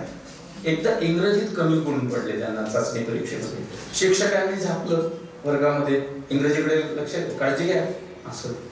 भाऊसाहेब लिहितात डायरीमध्ये, मुख्याध्यापकांनी सर्वांसमक्ष शाळेत झालेला मुख्याध्यापकांनी सर्वांसमक्ष कानउघाडणी केली. शाळेत झालेला हा अपमान सहन करण्याचं दिव्य मनोधैर्य माझ्यात आहे, याबद्दल मला मोठी धन्यवाद वाटायला पाहिजे. पण विनोद बुद्धी पण भाऊसाहेबांची जबरदस्त होती. असं एक वाक्य तर पुढच्या संपूर्ण जीवनाची दिशा स्पष्ट करणार आहे. हे 16व्या-17व्या वर्षीचं वाक्य आहे. एक धन मिळवण्याची इच्छा सोडून इतर अनेक गोष्टींच्या महत्वाकांक्षा माझ्या मनात वावरत आहे. असं वाटतं पुढचं जे काही कार्य आहे त्यांचं त्याची दिशा या विधानामध्ये आहे. आणि लॉन्गफेलो नावाच्या एका लेखकाचे 2 ओळींचं भाषांतर डायरीत करून ठेवलेलं आहे त्यांनी. ती मूळ कविता अशी आहे, कविता आहे की ते नुसतं 2 ओळी आहे मला माहिती नाही. Art is long and time is short. लॉन्गफेलोच आहे. Art is long and time is short. Remember this and drive your cart. याचं भाषांतर भाऊसाहेबांनी केलेलं आहे पहा. कला अपार नि अल्पची काल. कला अपार नि अल्पची काल. धर ध्यानी आणि बंडी हकाल. कार्टला बंडी शब्द वापरला विदर्भातला. आता बघा याच काळात भवन मधला सेवाभाव दिसतो, कारण 1918 साली अमरावतीमध्ये प्लेगची साथ आली होती. लोक जंगलात जाऊन राहत होते. भाऊसाहेबांनी त्या काळात प्लेगच्या रुग्णांची सेवा केलेली आहे. त्याच काळात खारतळे गावला बहिणीकडे ते जायचे. तिथे ते भाषण द्यायचे, कारण यांचं वक्तृत्व चांगलं होतं त्या काळात. त्यांचे विषय 16व्या-17व्या वर्षी राष्ट्रभक्ती, देशासमोरील समस्या असे असायचे. आणि त्या काळामध्ये अशा परिस्थितीमध्ये स्वतःला घडवत आत्मपरीक्षण करत ते मॅट्रिकची परीक्षा उत्तीर्ण केली त्यांनी. अतिशय उत्कृष्ट टक्केवारी घेऊन. आणि ती त्यावेळी अलाहाबाद विद्यापीठाची अतिशय कडक परीक्षा होती. ती काही कोरोना काळातली वस्तुनिष्ठ परीक्षा नव्हती. लक्षात घ्या, अतिशय कडक परीक्षा ती होती. एवढंच नाही तर त्यांनी मध्य प्रदेशची सरकारची शिष्यवृत्ती 14 रुपये प्रतिमाह अशी त्यांना मिळाली. म्हणजे त्यांच्या बुद्धीची झेप आपल्याला दिसते. पण पुढे बघा, भाऊसाहेबांनी जर ते अलाहाबादकडे गेले असते त्यांना ही शिष्यवृत्ती मिळाली असती. त्यांनी शिष्यवृत्ती सोडून दिली बाबा आणि ते फर्ग्युसन कॉलेजला गेले पुण्याला. शिष्यवृत्ती सोडणं त्यांच्यासाठी कठीण होतं. 14 रुपये महिना त्यांच्यासाठी मोठी गोष्ट होती. पण का सोडली शिष्यवृत्ती? का फर्ग्युसनला गेले? कारण त्यावेळी फर्ग्युसन हे शिक्षेसाठी आणि पुणे हे एकूणच सामाजिक राजकीय सगळ्या विचारांची एक अशी काय म्हणू आपण की अशी म्हणजे फुल्यांचं कार्य त्याच भूमीत आकाराला आलेलं आहे. टिळक आगरकरांचं काम सुरू आहे. भांडारकर आहेत, रानडे आहेत, गोखले आहेत. इकडे साहित्यामध्ये पहा राजवाडे आहेत, भांडारकर आहेत. तर त्यामुळे पुण्याला त्यांनी निवडलं आणि त्या ठिकाणी ते गेले. त्यांचे चरित्रकार, मी शेवटी कोणाचं चरित्र डोळ्यासमोर बोलतोय ते सांगेल मी तुम्हाला. त्या 2 घटनांचा फार उल्लेख केला जातो त्यावेळच्या, की एक म्हणजे लोकमान्य टिळकांचं त्यांना आकर्षण असलं पाहिजे. त्यांचे केसरीतून त्यांचे विचार त्यांच्यापर्यंत येत होते. दुसरी गोष्ट म्हणजे खामगावला 1917 साली राजर्षी शाहू महाराजांनी अखिल भारतीय मराठा शिक्षण परिषदेचं पहिलं अधिवेशन 1917 साली घेतलं. त्यावेळी भाऊसाहेब विद्यार्थी होते, संवेदनशील होते, पेपर वाचत होते. या 2 गोष्टींचा त्यांच्या अमरावतीतून त्यांना काय मिळालं तर त्या खामगावला झालेलं जे काही अधिवेशन होतं तिथे शाहू महाराजांचं जे व्याख्यान आहे ते व्याख्यान त्यांच्यापर्यंत आलेलं असलं पाहिजे. आणि भाऊसाहेबांनी पुढे म्हणजे 1917 साली जे भाषण झालं तेव्हा भाऊसाहेब विद्यार्थी होते. पुढे 1934 साली त्या भाषणाचा संदर्भ कोल्हापूरचे जे राजाराम महाराज होते म्हणजे शाहू महाराजांचे पुढचे वंशज त्यांना देऊन शिवाजी शिक्षण संस्थेसाठी त्यांनी ते त्यांच्याकडून देणगी आणलेली आहे. भाऊसाहेब किती सजग होते. आपण समोर ठेवलेलं काम पूर्णत्वाला न्यायसाठी किती सजग होते ते. फर्ग्युसन मध्ये आणखीच क्षितिज विस्तारला प्रश्नच नाही. 1918 साली ते फर्ग्युसन मध्ये पोहोचले. आणि त्यावेळी विदर्भामध्ये एकही महाविद्यालय नव्हतं. ही मुद्दाम परिस्थिती लक्षात घ्या. नागपूर विद्यापीठाचा सुद्धा जन्म व्हायचा होता. आणि मग त्या ठिकाणी स्वतः फर्ग्युसन कॉलेज हे ज्या डेक्कन सोसायटीचं ते कॉलेज आहे त्याचे अध्यक्ष शाहू महाराज होते आणि संस्थापक टिळक आगरकर चिपळूणकर हे लोक होते. आणि त्या ठिकाणी आपल्याला सर्वोत्कृष्ट ठिकाणी जायचं शिक्षणासाठी, हा ध्यास त्यांच्या व्यक्तिमत्वातला शेवटपर्यंत दिसतो. म्हणून ते केम्ब्रिज ऑक्सफर्ड पर्यंत पोहोचलेले आपल्याला दिसतात. तिथे सुद्धा खोली भाड्यानं घेणं, भांडी कुंडी जमा करून स्वयंपाक करणं, तिथे मात्र त्यांच्या बुद्धीला खूप पूरक आणि पोषक असं वातावरण. कारण ते मी सांगितलं, पुणे हे शैक्षणिक, राजकीय, सामाजिक अशा सगळ्या चळवळींचं एक केंद्र होतं. आणि मग त्या ठिकाणी पहा, त्या ठिकाणी भाऊसाहेबांनी CPI and Berar students association, Varhad Madhya Prant विद्यार्थी संघटना स्थापन केली. कशासाठी केली? ते काहीतरी GS वगैरे होण्यासाठी नाही केली. विदर्भातले ग्रामीण भागातले मुलं फर्ग्युसन कॉलेजला जेव्हा जायचे तेव्हा त्यांच्यासमोर खूप समस्या असायच्या, भाषेपासून समस्या असायच्या. ते तुम्ही पुण्यात गेल्यावर कळेल ह्या समस्या कशा असतात. मी अनुभवलंय, कारण मी सुद्धा वर्षभर पुण्यात शिक्षणासाठी गेलेलो आहे. त्यांना मदत व्हावी म्हणून भाऊसाहेबांनी तिथे ती संघटना स्थापन केली. फर्ग्युसनचे प्राचार्य होते रँगलर परांजपे आणि उपप्राचार्य होते, व्हाईस प्रिन्सिपल होते वाबक पटवर्धन. हे वाबक पटवर्धन भगवान कोण? हे केशव सुतांनी ज्यांना उद्देशून वाबक पटवर्धन यास अशी एक कविता लिहिली. तो वाबक पटवर्धन नागपूरचे, त्यांनाच अध्यक्ष केलं या विद्यार्थी संघटनेचं. आणि रँगलर परांजपेचं आणि वाबक पटवर्धनांचं सुद्धा प्रेमाला भाऊसाहेब पात्र ठरले. त्या ठिकाणी अतिशय लाडका विद्यार्थी होता. आणि त्या ठिकाणी अर्थात पुण्याला गेल्यानंतर पुणेरी वृत्तीचा फटका भाऊसाहेबांना बसला. तो म्हणजे अपरिहार्यच असतो तो, की पहिला मारा म्हणजे भाषेचं राजकारणावर भगवान आणि रोहिणी खूप चांगलं बोलू शकतात. हे जीवनी आणि त्या परिभाषेत तुम्ही खूप पुढचं सगळं सांगता. की भाऊसाहेबांना ते पुणेरी लोक विचारायचे की का भाऊसाहेब तुमच्या वराडातल्या स्त्रिया येतो जातो खातो असं बोलतात, तिकडे जाते खाते येते. तुमच्या वराडातल्या स्त्रिया जातो येतो बोलतात. भाऊसाहेब म्हणायचे, त्याला उत्तर द्यायचे भाऊसाहेब की हे वराडाचं वैगुण्य नाही, हे वैशिष्ट्य आहे. याचा अर्थ आमच्याकडील स्त्रिया दुबळ्या नसून त्या स्वतःला माणसासारख्या हिंमतबाज समजतात. भाऊसाहेब पुढे वकील झाले, बार बॅरिस्टर, आणि त्यांनी खूप चांगले युक्तिवाद करून खटले लढवले आणि जिंकले. अमरावतीला प्रॅक्टिस करत होते भाऊसाहेब. तर त्यांचं युक्तिवाद करण्याचं कौशल्य तुम्हाला अगदी विद्यार्थी दशेपासून दिसतं. कहून ते वाशिमचा बालाजी झैझै झयकते, झळकतेला झयकते म्हणतात तुमचे लोक. भाऊसाहेब म्हणायचे की अमर कोशामध्येच जिथे यचा य आणि र अभेद मान्य केलेला आहे, झळकते काय झयकते काय. पण पुढचं वाक्य जास्त महत्वाचं आहे भाऊसाहेबांचं. ते एका भाषा वैज्ञानिकाला सुचू शकतं ते उत्तर. भाषेचं राजकारण त्यांना कळत होतं, कारण ते अशा वर्गाचे प्रतिनिधी होते की जिथे शिक्षण नाही, विद्या नाही, कुठलीच सामाजिक प्रतिष्ठा नाही. त्यामुळे सतत दुय्यमपणाची वागणूक इतर लोकांकडून मिळणार हे गृहीतच होतं. पुढचं वाक्य असं आहे भाषेबद्दल, जेव्हा भाऊसाहेबांना पुणेरी लोक विचार म्हणायचे की ते भाऊसाहेबांचं उत्तर आहे की व्याकरणकार दादोबा पांडुरंग वराडात जन्माला आले असते तर तुमच्या पुण्याच्या भाषेतले कित्येक प्रयोग आणि शब्द अशुद्ध ठरले असते. हे एका भाषा वैज्ञानिकाला सुचू शकणारं उत्तर आहे की काय भाषेची शुद्धता घेऊन बसले. इंग्रजांचं राज्य इथे असतं आणि व्याकरणकार इथे जन्माला आले असते तर वराडी शुद्ध ठरली असती, पुणेरी अशुद्ध ठरली असती नाही. तर मला असं वाटतं की भाऊसाहेब खूप असे त्या ठिकाणी कवी अनिल हे त्यांचे साध्यायी होते. आणि पुढे ते त्यांना विलायतेचं स्वप्न पडायला लागलं. फर्ग्युसन कॉलेजमध्ये अतिशय चांगल्या गुणांनी पदवी मिळवल्यानंतर ते नोकरीच्या पण मागे लागले नाही.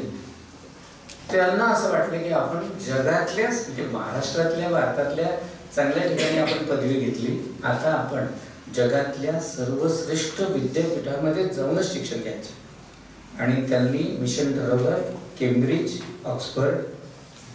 आणि अर्थात प्रश्न गंभीर होते, कारण आणि असं म्हणतात की दर्यापूरचे रामराव देशमुख हे बॅरिस्टर होऊन आले, त्यांचा सत्कार झाला अमरावतीत, तेव्हा भाऊसाहेब हजर होते, विद्यार्थी दशेत होते.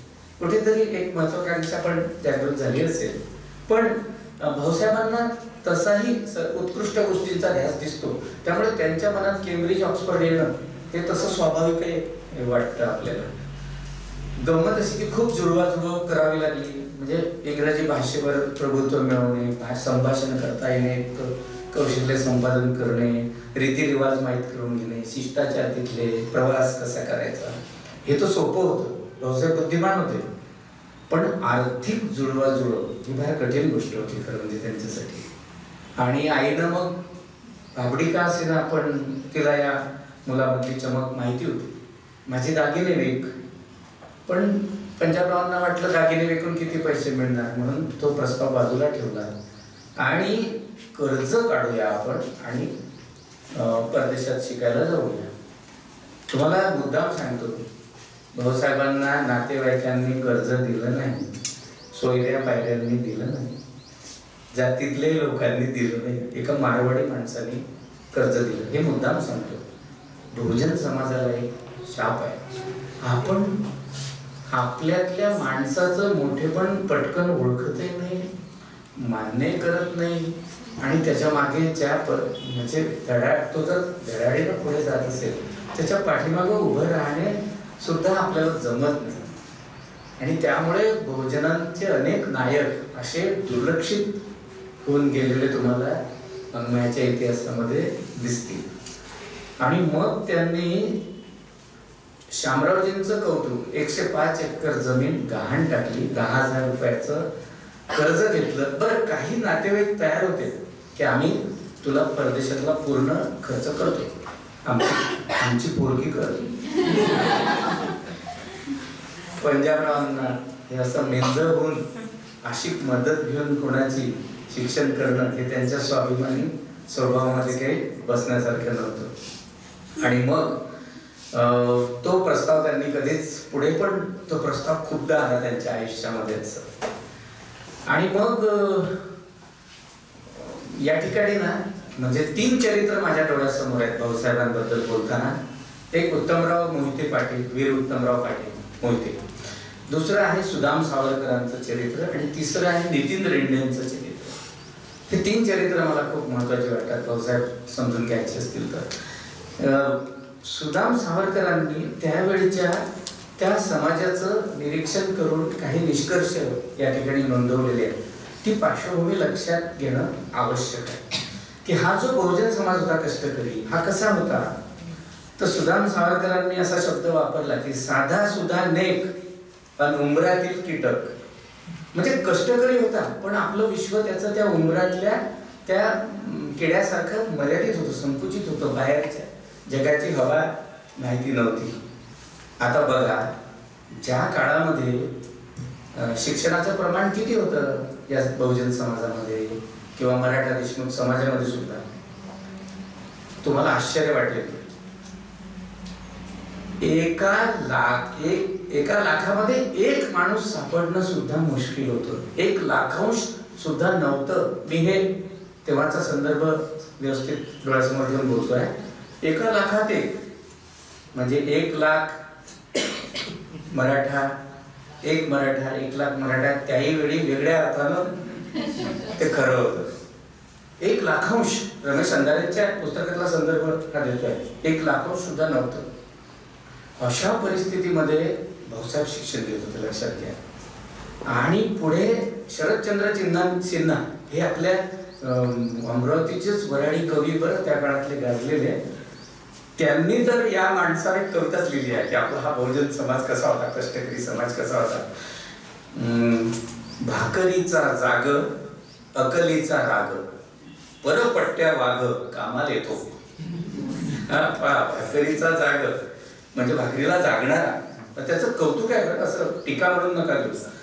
अकलीचा राग, परपट्ट्या वाघ कामाला येतो, वऱ्हाडी गा भाऊ झिजलेला गोटा, अडवती वाटा लव्हाडी बी. लव्हाडी सारखा गवत आहे, त्याची वाट अडवून धरते. हे सामाजिक भाषा आहे. तरी तो मगन आपल्यातच बाबा, जरा नाही हवा भैरची. तरी तो मग्न आपल्यातच बाबा, जरा नाही हवा बाहेरची. उद्या काही नसो आज बस्स एक, उद्या काही नसो आज बस्स एक, चिलमीचा फुक लंबा दुवा. मला वाटतं की हे शरदचंद्र सिन्हांचं जे वर्णन आहे की हे कष्ट करणारा वर्ग, पण त्याचं विश्व मर्यादित, ज्ञानाची ओढ नाही, विद्येची ओढ नाही. कशाला आपल्याला, म्हणजे त्या काळामध्ये आपल्याला कायले पाहिजे लिहून हे आपले धंदे नाही, हे आपलं काम नाही. माझी आजी पण असं म्हणायची, मी तर अलीकडच्या काळात नाही का, माझी आजी पण आपल्याला कायले पाहिजे लिहून असं तो समाज. ह्या पार्श्वभूमीवर भाऊसाहेब अशी झेप घेतात ते जास्त कौतुकास्पद आहे. इंग्लंडला गेली 1920 साली आणि भाऊसाहेबांचं क्षितिज इतकं विस्तारलं. आता इंग्लंड त्यावेळी सुद्धा जगातला अतिशय प्रगत देश होता आणि भौतिक प्रगती असो, ज्ञान क्षेत्रातली प्रगती असो, ऑक्सफर्ड केम्ब्रिजचं त्या ठिकाणचं अध्यापनाचं अध्ययनाचं ते कल्चर असो, संस्कृती असो, भाऊसाहेब खूप प्रभावित झाले. पण तिथे पण अडचणी आल्या. केम्ब्रिजला शिकायचं तर प्रवेश घेणं आवश्यक होतं. बॅरिस्टर होण्यासाठी तेव्हा लिथागो नावाची परीक्षा होती आणि ती प्राथमिक परीक्षा महाविद्यालयात प्रवेश घेऊन देणं कठीण होतं. प्रवेशच मिळत नव्हता कारण नुकतंच पहिलं महायुद्ध झालेलं होतं आणि त्या महायुद्धातून परतलेल्या सैनिकांनी खूप गर्दी केली होती या विद्यापीठांमध्ये, त्यामुळे जागा फुल असायच्या. त्यातल्या त्यात केम्ब्रिजचं जे ट्रिनिटी कॉलेज आहे त्या कॉलेजनी एक बाहेरच्या विद्यार्थ्यांसाठी सवलत जाहीर केली की तुम्हाला आम्ही प्रवेश देत नाही, तुम्ही बाहेरून खाजगीरित्या ही बॅरिस्टरसाठीची, म्हणजे बॅरिस्टरची परीक्षा नाही, बॅरिस्टर होण्यासाठी पात्र होण्यासाठी 2 परीक्षा असायच्या. ती परीक्षा घेण्यासाठी कॉलेजमध्ये ऍडमिशन आवश्यक होती, ती मिळत नव्हती. पण ट्रिनिटी कॉलेजने जाहीर केलं की तुम्ही बाहेरून ही परीक्षा देऊ शकता. भाऊसाहेब अतिशय जोमाने त्या परीक्षेच्या मागे लागले आणि त्यांनी प्रचंड मेहनत घेतली आणि ती परीक्षा त्यांनी उत्तीर्ण केली. म्हणजे बारेट लॉ बॅरिस्टरीच्या पुढच्या परीक्षेसाठी ते पात्र ठरले आणि मग सगळ्या परीक्षा उत्तीर्ण करत करत ते पुढे असे बॅरिस्टरचं स्वप्न होतंच त्यांचं. असं पुढे त्यांच्या डोक्यामध्ये एक ICS होण्याचं पण काही काळ स्वप्न तरंगून गेलं. पण त्याच्यामध्ये पण काही अडचणी होत्या. ICS होण्यासाठी एक तर MA होणं आवश्यक होतं. दुसरी गोष्ट त्याला वयाची 24 वर्षाची अट होती. भाऊसाहेबांना एखादी संधी मिळाली असती, मिळू शकली असती, पण पुढे ICS बद्दल त्यांचं मत बदललंय. तो पुढच्या टप्प्यावर मी सांगणार की तिथे त्यांच्या मतामध्ये काय परिवर्तन होतं. मग पुढे पहा MA व्हायचं तर आता म्हणजे ICS डोक्यात असताना हे आलं की आपल्याला MA होणं आवश्यक आहे. एडिनबरो विद्यापीठामध्ये त्यांनी MA साठी अभ्यासक्रमासाठी प्रवेश घेतला आणि तिथे एक सोय अशी होती की भारतात जे मुलं कोणती तरी इंटरची परीक्षा होती ती भारतातली झाले आहेत त्यांना 1 वर्षाची सूट होती MA मध्ये तिथे. मग त्या ठिकाणी प्रवेश घेतल्यानंतर त्या ठिकाणी तुमच्या लक्षात येईल की त्यांना प्रोफेसर A.B. कीथ हे खूप उत्तुंग व्यक्तिमत्व, भाऊसाहेबांना त्यांचं प्रेम मिळालं. ते प्रोफेसर होते त्या ठिकाणी. त्यांना लक्षात आलं की हा खूप बुद्धिमान विद्यार्थी आहे. ते म्हणाले की तू नुसतं MA करू नको, तू MA ऑनर्स कर. भाऊसाहेब म्हणाले की MA ऑनर्स म्हटलं की 1 वर्ष वाढणार, माझ्याकडे तेवढे पैसे नाही, मी कर्ज काढून आलोय, तितका वेळ नाही. त्यांनी प्रोफेसर कीथ या माणसांनी त्यांना स्वतः विद्यापीठामध्ये अर्ज करून 1 वर्षाची ऑनर्स परीक्षेसाठी सवलत मिळवून दिली. मला हे आश्चर्यच वाटतं. एखादा विद्यार्थी भगवान सारखा जर हुशार माझ्याकडे आला आणि आता जर मला त्याला ते एखाद्या वर्षाची सवलत द्यायची असली तर कठीण आहे. पण ते लोक किती जाणकार लोक असले पाहिजे की नाही हा हुशार माणूस आहे, 1 वर्षाची सवलत द्यायला हरकत नाही, आणि ती मिळाली त्यांना, लक्षात घ्या. आणि मग पुढे त्या ठिकाणी म्हणजे कीथ फार पुत्रवत प्रेम त्यांच्यावर केलं भाऊसाहेबांवर आणि पुढे त्यांनी ऑनर्स केलं त्या ठिकाणी. त्याच कीथनी त्यांना व्हॅन्स डनलॉप संस्कृत रिसर्च स्कॉलरशिपसाठी बसायला लावलं आणि संस्कृतमध्ये ज्यांना पुढे संशोधन करायचं आहे त्यांच्यासाठी ती परीक्षा असायची आणि त्या काळामध्ये 100 पाउंड स्कॉलरशिप होती, म्हणजे 1500 रुपये स्कॉलरशिप ची ती परीक्षा होती. त्या परीक्षेमध्ये म्हणजे व्हॅन्स डनलॉप संस्कृत रिसर्च स्कॉलरशिपची परीक्षा, त्याच्यामध्ये भाऊसाहेब पुन्हा प्रथम आले आणि त्यांना त्या युरोपियन वर्तमानपत्रांमध्ये भाऊसाहेबांचे फोटो झळकले आणि त्यांना ती त्यामुळेच पुढे ते ऑक्सफर्डला PhD साठी जे ते रजिस्ट्रेशन करू शकले ते या स्कॉलरशिपच्या बळावर. आणि मग त्या ठिकाणी म्हणजे एकाच वेळी पहा भाऊसाहेबांचं बॅरिस्टरीच्या परीक्षा सुरू आहे, बॅरिस्टर होण्यासाठी MA ऑनर्स आणि MA ऑनर्स करताना स्कॉलरशिप मिळून PhD साठी पुढच्या भविष्याची सोय. एकाच पिकात हुशार शेतकरी 3 पिकं घेतो एकाच वर्षात. तर भाऊसाहेबांची ती शेतीची दृष्टी तुम्हाला डिग्र्या घेताना पण दिसेल. NAB असतं तर भाऊसाहेबांनी किती डिग्र्या घेतल्या असतील. आणि त्या ठिकाणी गंमत अशी आहे की या सगळ्या काळामध्ये बरं त्या अतिशय उत्कृष्ट गुणांनी त्यांनी त्या उत्तीर्ण केल्या. म्हणजे कसं शक्य झालं की 2.5-3 वर्षामध्ये ह्या 3 गोष्टी त्यांनी मिळवल्या, प्राप्त केल्या. म्हणजे ध्येय ठरवणं, त्याच्यासोबत कटिबद्ध असणं, वाहून घेणं, सगळं बाकी मनोरंजन बाजूला ठेवून. आणि गंमत अशी आहे की या काळामध्ये त्यांचे जे पत्र घरी आले त्या पत्रामध्ये जे उल्लेख आहे त्या उल्लेखावरून त्यांची परिस्थिती तुमच्या लक्षात येईल की पहा, आईवडिलांनी कर्ज काढून आपल्याला पाठवलं, त्याची जाणीव आहे, आईवडिलांना त्रास होतो याचं एक अपराध भाव मनात आहे की आपण माझ्यासाठी वाटेल तो त्रास सहन केला, आईवडिलांना दिला, तो पुढेही मला कराल, मला तुमची खूप काळजी वाटते. त्यानंतर पहा, परमपूज्य मातोश्री, अण्णांना काळजी करू देऊ नकोस, दगदग कमी करायला सांग, आजपर्यंतचे दिवस निघून गेले तसेच पुढचे लांब दिसत असलेले दिवस देखील पाहता पाहता निघून जातील. पुढचं वाक्य आणखी मनाला असं घाव करणार आहे. घड्याळ हवे आहे, डायरीतलं वाक्य आहे, पण ते विकत घ्यायला पैसे नाही. तुम्ही कल्पना करा, आज घड्याळाची काही नवाळी निघाली, पण भाऊसाहेबांना इतक्या मोठ्या विद्यापीठांमध्ये इतक्या मोठ्या परीक्षा देताना पण घड्याळ त्यांना मिळालं नाही. ह्या छोट्या छोट्या गोष्टी आहे, पण याच्यातच त्यांच्या पुढच्या सगळ्या कार्याच्या दिशा तुम्हाला प्रेरणा तुम्हाला दिसतील. पैसे वाचवायसाठी भाऊसाहेब काय करायचे की आंबे, लोणचं, मिरची, मसाले, पापड, खारवड्या पार्सलनं भारतातून बोलवायचे, त्याच्यावर जगता येते काही दिवस. स्वतः अन्न म्हणजे तिथे पण भांडेकुंडे जमा करून स्वतः स्वयंपाक करून जेवायचे, म्हणजे पैसे वाचतात. बर्लिनला स्वस्तात सुटीमध्ये बर्लिनला राहायचे, कारण तिथे स्वस्ताही होती. आणि काण्णव दादा व बापू यांना 3 वेगळे पत्र लिहिले तर 6 आणे लागायचे, एका पत्राला 2 आणे. एकाच लिफाफ्यात हे 3 पत्र टाकायचे की आपले 4 आणे त्याच्यामुळे वाचतात. अशा परिस्थितीमध्ये भाऊसाहेबांनी शिक्षण घेतलेलं आहे. लक्षात घ्या, एका बाजूला प्रचंड बुद्धिमत्ता आहे, संवेदनशीलता आहे, क्षमता आहे, दुसऱ्या बाजूला घड्याळ घ्यायला पैसे नाहीत. आता याच काळामध्ये वडिलांना मधून मधून वाटायचं, कारण प्रस्ताव यायचे. आता तर भाऊसाहेब ऑक्सफर्ड केम्ब्रिजचे विद्यार्थी, आमची पोरगी देतो, सगळा खर्च आम्ही करतो, जावई करून द्या तुम्ही, म्हणजे आम्ही याला जावई करून घेतो. वडिलांना क्वचित वाटायचं की खूप हाल होत आहेत, पैसे संपत आलेले आहेत, त्याच्यात दुष्काळ पडला. त्यावेळी त्यांचं मन थोडंसं दोलायमान झालं आणि त्यांनी म्हणून पाहिलं भाऊसाहेबांना की चांगलेच प्रस्ताव आहेत काही.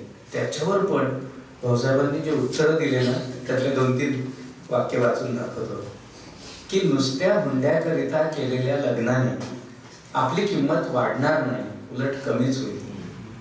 दुसरं वाक्य पहा, आजवर किती स्वाभिमान दिसतो त्याच्या व्यक्तिमत्वामध्ये. आजवर एवढा त्रास सहन केल्यानंतर आता थोड्या दिवसांसाठी हुंड्यासारख्या अवमानकारक मदतीची अपेक्षा केल्यास आजवरचा त्रास विनाकारण घेतल्यासारखे होईल. आणि कधी कधी आत्मविश्वास दिसतो. ते वडिलांना समजवायचे, इतका का मी दुबळा आहे की 10,000चे कर्ज फेडू शकणार नाही, मला हे मानवीपण आहे ना हे खूप महत्वाचं वाटतं. आपल्या मनात एकाच वेळी आत्मविश्वासही असतो, दुसऱ्या बाजूला भीती असते. हेच माणूस असण्याचं लक्षण आहे. हेच मला त्यांचं ते माणूस पण खूप, कारण मला माझं प्रतिबिंब त्यात दिसतं. सर्वसामान्य माणसाचं मन असंच असतं.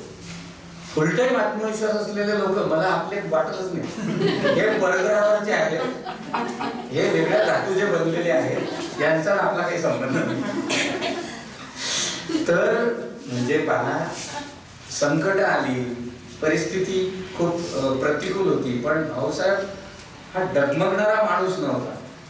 आणि त्यातून आता ICS कडे काय झालं, पुढे ICS बद्दल त्यांची मतच बदलून गेली. कारण त्यांच्या लक्षात आलं की ICS झालो समजा, भाऊसाहेब बुद्धिमान होते, ICS होऊ शकले असते, पण ICS होऊन पुन्हा ब्रिटिश सरकारची नोकरी करायची. आणि भाऊसाहेबांच्या मनात आता समाजाचे प्रश्न दिसायला लागले होते. त्यांना या समाजासाठी काही करायचं होतं, विशेषतः कष्टकरी लोकांसाठी काही करायचं होतं, शिक्षणाची व्यवस्था करायची होती, कृषीमध्ये काही सुधारणा करायच्या. त्यांच्या लक्षात आलं की, आणि मग आईला लिहिलेल्या पत्रामध्ये, की वडिलांना लिहिलेल्या पत्रामध्ये, की मी ICS झालो नाही तरी निराश होऊ नये. ICS होण्यापेक्षा हजारो पटीने चांगल्या लोकहिताच्या व कीर्तीच्या गोष्टी करण्यासारख्या आहेत. पुढचं वाक्य जास्त महत्वाचं आहे की हिंदुस्थानाला आज खरी गरज निस्वार्थ व स्वतंत्र पाण्याच्या माणसांची आहे. ती गरज काही अंशी पूर्ण केली तर माझा जन्म धन्य झाला असे मी समजेन. या माझ्या ध्येयाशी सरकारी नोकरीची बेडी पायात अडकवून घेणे विसंगत ठरले. केम्ब्रिजला होते भाऊसाहेब, हे पत्र लिहिलं तेव्हा. त्यावेळी भाऊसाहेबांच्या वसतिगृहाच्या खोलीच्या बाजूला सुभाषचंद्र बोस राहत होते. पंडित नेहरू पण केम्ब्रिजचे विद्यार्थी. सुभाषचंद्र बोसांचं असंच पत्र त्यांच्या आईला आहे ICS बद्दलचं. फार कडक शब्दात लिहिलं भाऊसाहेबांनी, फार प्रेमाने आई वडिलांना समजावलं. मला असं वाटतं की नक्कीच भेटी होत असतील. चरित्रकार पण मान्य करतात की चर्चा होत असली पाहिजे. त्या काळाचा पण तो महिमा आहे की हे बुद्धिमान लोक राष्ट्र स्वतंत्र करण्याच्या ध्येयानं किंवा समाजाच्या उन्नतीसाठी वाहून घेण्याच्या ध्येयानं एकाच काळात तुम्हाला झपाटलेले दिसते. मला आश्चर्य वाटते, एकाच काळात महात्मा गांधी, पंडित नेहरू, सरदार वल्लभभाई पटेल, मौलाना आझाद, बाबासाहेब आंबेडकर, भाऊसाहेब देशमुख, अरे बापरे, एका संसदेत हे लोक. मी ते चित्र पाहतो, मला दंतकथा वाटते. आताच्या संसदेबद्दल ते मी बोलू नये. तर आता बघा, आणि भाऊसाहेबांचा विषय जो आहे भाऊसाहेबांचा, तो विषय पण म्हणजे सामाजिक, भगवान सगळ्या सुधारणांची सुरुवात धर्माच्या चिकित्सेपासून होते. हे मार्क्सचं जे काही सूत्र आहे नाही का, फुले आंबेडकर शाहू महाराजांमध्ये आपल्याला ते दिसतं. भाऊसाहेबांच्या डोक्यात, म्हणजे भाऊसाहेबांच्या डोक्यामध्ये शिक्षणाविषयीचा जो विचार आहे ना, तो याच्यात फार नाही येणार. त्याच्यासाठी भाऊसाहेबांचे शैक्षणिक कार्य आणि विचार असं दुसरंच व्याख्यान मला द्यावं लागेल. तोही विषय माझ्या आवडीचा आहे. आतापासून दुसऱ्या निमंत्रणाची. पण थोडक्यात सांगतो की महात्मा फुल्यांचं जे सूत्र होतं, विद्येविना मती गेली, मती विना नीती गेली, नीती विना गती गेली, गती विना वित्त गेले, वित्ता विना शूद्र खचले, एवढे सगळे अनर्थ अविद्येने, एका अविद्येने केले. भाऊसाहेबांच्या संपूर्ण जीवन कार्यामध्ये हे अनुश्चित आहे, असं अध्यावत आहे, असं लपलेलं सूत्र आहे. ते लपलेलं कशाला, प्रकटच आहे असं म्हणतात नाही का. आणि मग मला असं वाटतं की त्यांनी जो विषय निवडला त्या ठिकाणी संशोधनासाठी, की धर्माच्या सामाजिक सुधारणा करणाऱ्यांना धर्माचं स्वरूप समजून घेणं आवश्यक आहे. धर्मचिकित्सेपासूनच मार्क्स म्हणतो ही सुरुवात झाली पाहिजे. फुल्यांनी ते केलं, बाबासाहेबांनी ते केलं. याच परंपरेत भाऊसाहेबांचा जो प्रबंध आहे की धर्माचा वैदिक वाङ्मयातील उगम व विकास, हा त्यांच्या डिफिलचा, त्यावेळी डॉक्टर ऑफ फिलॉसॉफी डिफिल अशी ती पदवी होती. तर त्या ऑक्सफर्डमध्ये तो प्रबंध त्यांचा सादर केला. त्याचीही पुन्हा एक कथा आहे की खरं म्हणजे भाऊसाहेबांचा वेळ संपत चालला, पैसे संपत चालले, आणि डिफिलचा जो विषय आहे त्याचा विस्तार इतका वाढत गेला. अभ्यास करणाऱ्या माणसाच्या PhDच्या विषयाचा विस्तार नेहमी वाढत जातो. उदाहरणार्थ भगवान पाळके. ठीक आहे. पण विशेष तेवढा तगडा घेतला तर तो विस्तार वाढणार. काय झालं की 400 पृष्ठ छापील होतील इतका मजकूर भाऊसाहेबांनी लिहिला आणि त्यांच्या लक्षात आलं प्रबंध अर्धात झालेला आहे आणि वेळ संपलाय, पैसा संपलेला आहे, कर्ज किती काढायचं, आईवडिलांना किती त्रास द्यायचा, नाही का. आणि मग त्यांनी विद्यापीठाला एक पत्र लिहिलं. त्या पत्रातली विधानं पहा. कमालीच्या आर्थिक अडचणींमुळे प्रबंधाचे काम पूर्ण होईपर्यंत विलायतेला राहणे शक्य नाही. त्यामुळे संकल्पित विषयापैकी काही भाग कमी करून प्रबंध सादर करीत आहे. त्यात जर काही मौलिकता वाटत असेल आणि तांत्रिक अडचण आढळत नसेल तर मला डिफिल देण्याचा म्हणजे ही पदवी देण्याचा विचार विद्यापीठाने करावा ही विनंती. ऑक्सफर्ड विद्यापीठाने तो भाऊसाहेबांचा अर्धा प्रबंध तो स्वीकारला. त्याच्यासाठी पुन्हा तिथे परीक्षा द्याव्या लागत. उत्तरपत्रिका प्रबंधासोबत परीक्षकाकडे जात होती. ती परवानगी भाऊसाहेबांना दिली आणि त्यांना ती डिफिल डॉक्टर ऑफ फिलॉसॉफी ही पदवी त्यांना बहाल केली. त्याच काळात बॅरिस्टर झालेले होते भाऊसाहेब आणि ती उत्कृष्ट गुणांनी त्यांनी ती पदवी प्राप्त केली होती. आणि 25 जानेवारी 1925 रोजी या बॅरिस्टर पदवीचा लिंकन सीन या ठिकाणी पदवीदान समारंभ, अतिशय वैभवशाली पदवीदान समारंभ इंग्लंडमध्ये झाला.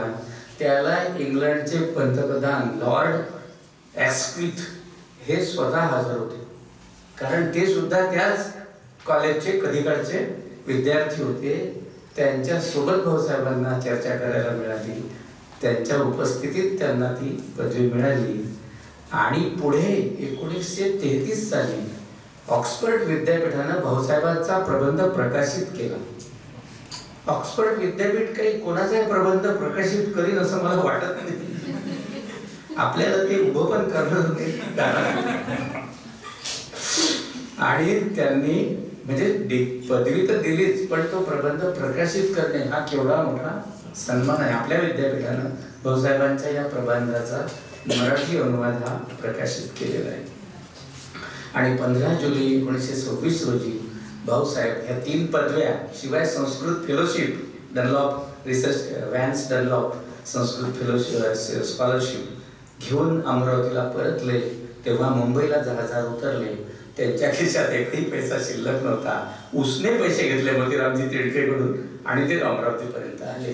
त्यांचा काशीराम बापू देशमुखांकडे घरगुती वातावरणात सत्कार घेतला.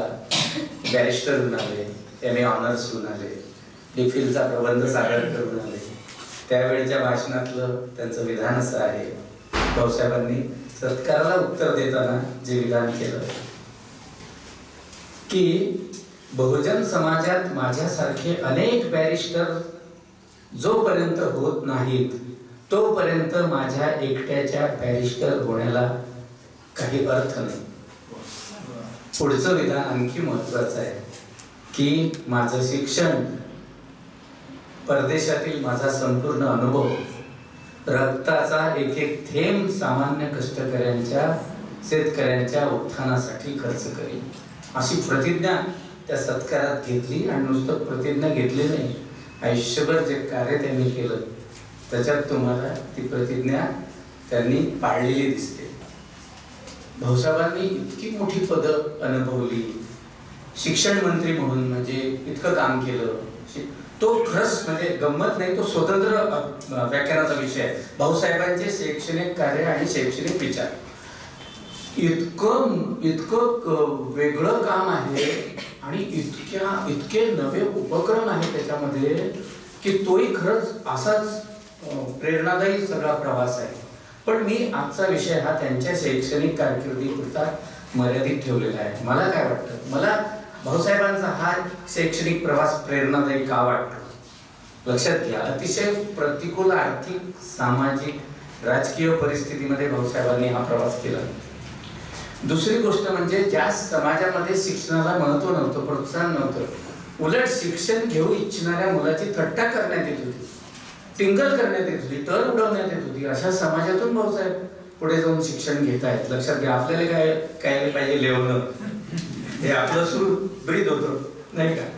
आणि गंमत अशी आहे की गरिबीचा सामना अनेकांनी केला. रोहिणी, गरिबीचा सामना साने गुरुजींनी पण केला, महर्षी धोंडो केशव कर्व्यांनी पण केला, पण त्या दारिद्र्याशी अतिशय झगडले.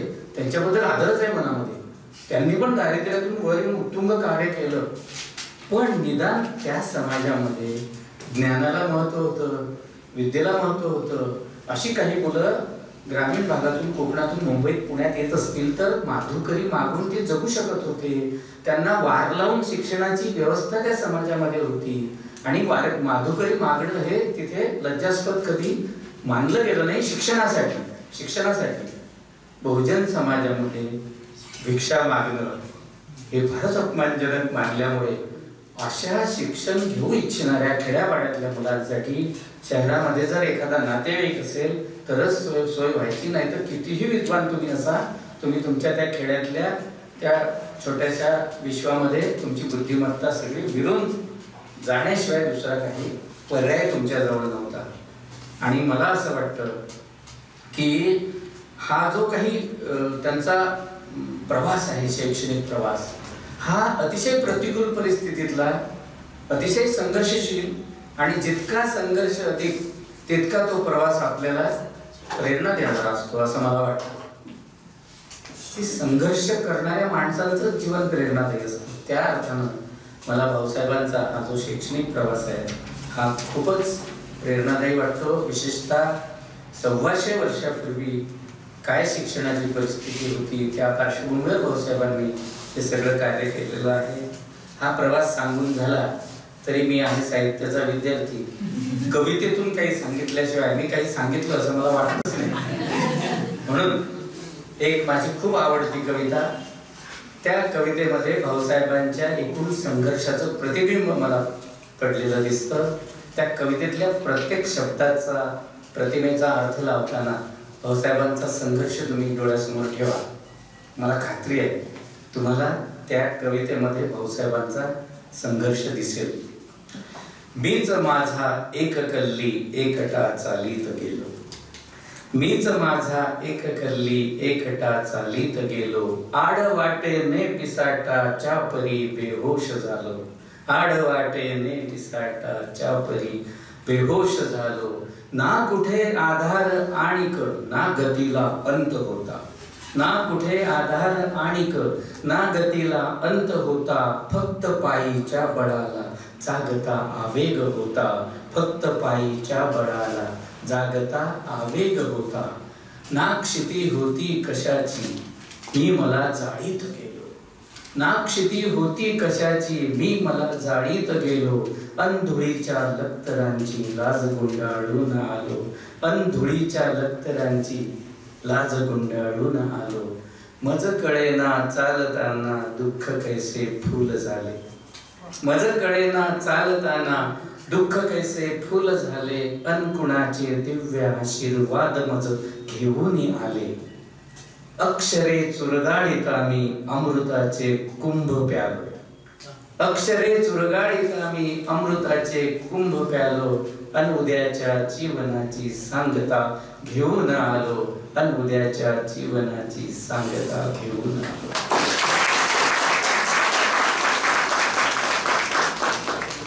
भाऊसाहेबांच्या प्रेरणादायी आणि अतिशय संघर्षशील त्या शैक्षणिक प्रवासामुळे आपण ही भविष्यातली चांगली सांगता अनुभवत आहोत.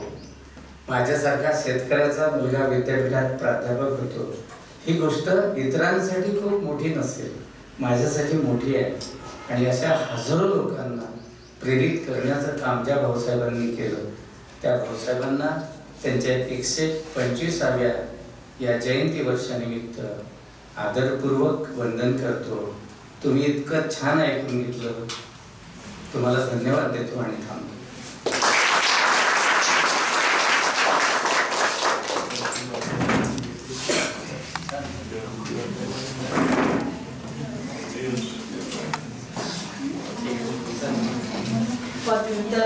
राज्यशास्त्र विभागाअंतर्गत जी आपण व्याख्यानमाला आयोजित केली, मला वाटते तृतीय दिवसाचं जे पुष्प डॉक्टर हेमंत खडके सरांनी जे गुंफलं त्यांनी आपल्या व्याख्यानमालेला पूर्णत्व आलं असं मी म्हणेन सर. आणि इतकं अनमोल आणि इतकं महत्त्वाचं आजचं व्याख्यान आम्हा सर्वांसाठी होतं. संपूर्ण आम्ही शिक्षक वर्ग असो की संपूर्ण आपला विद्यार्थी वर्ग असो, हा संपूर्ण बहुजन वर्गच आहे.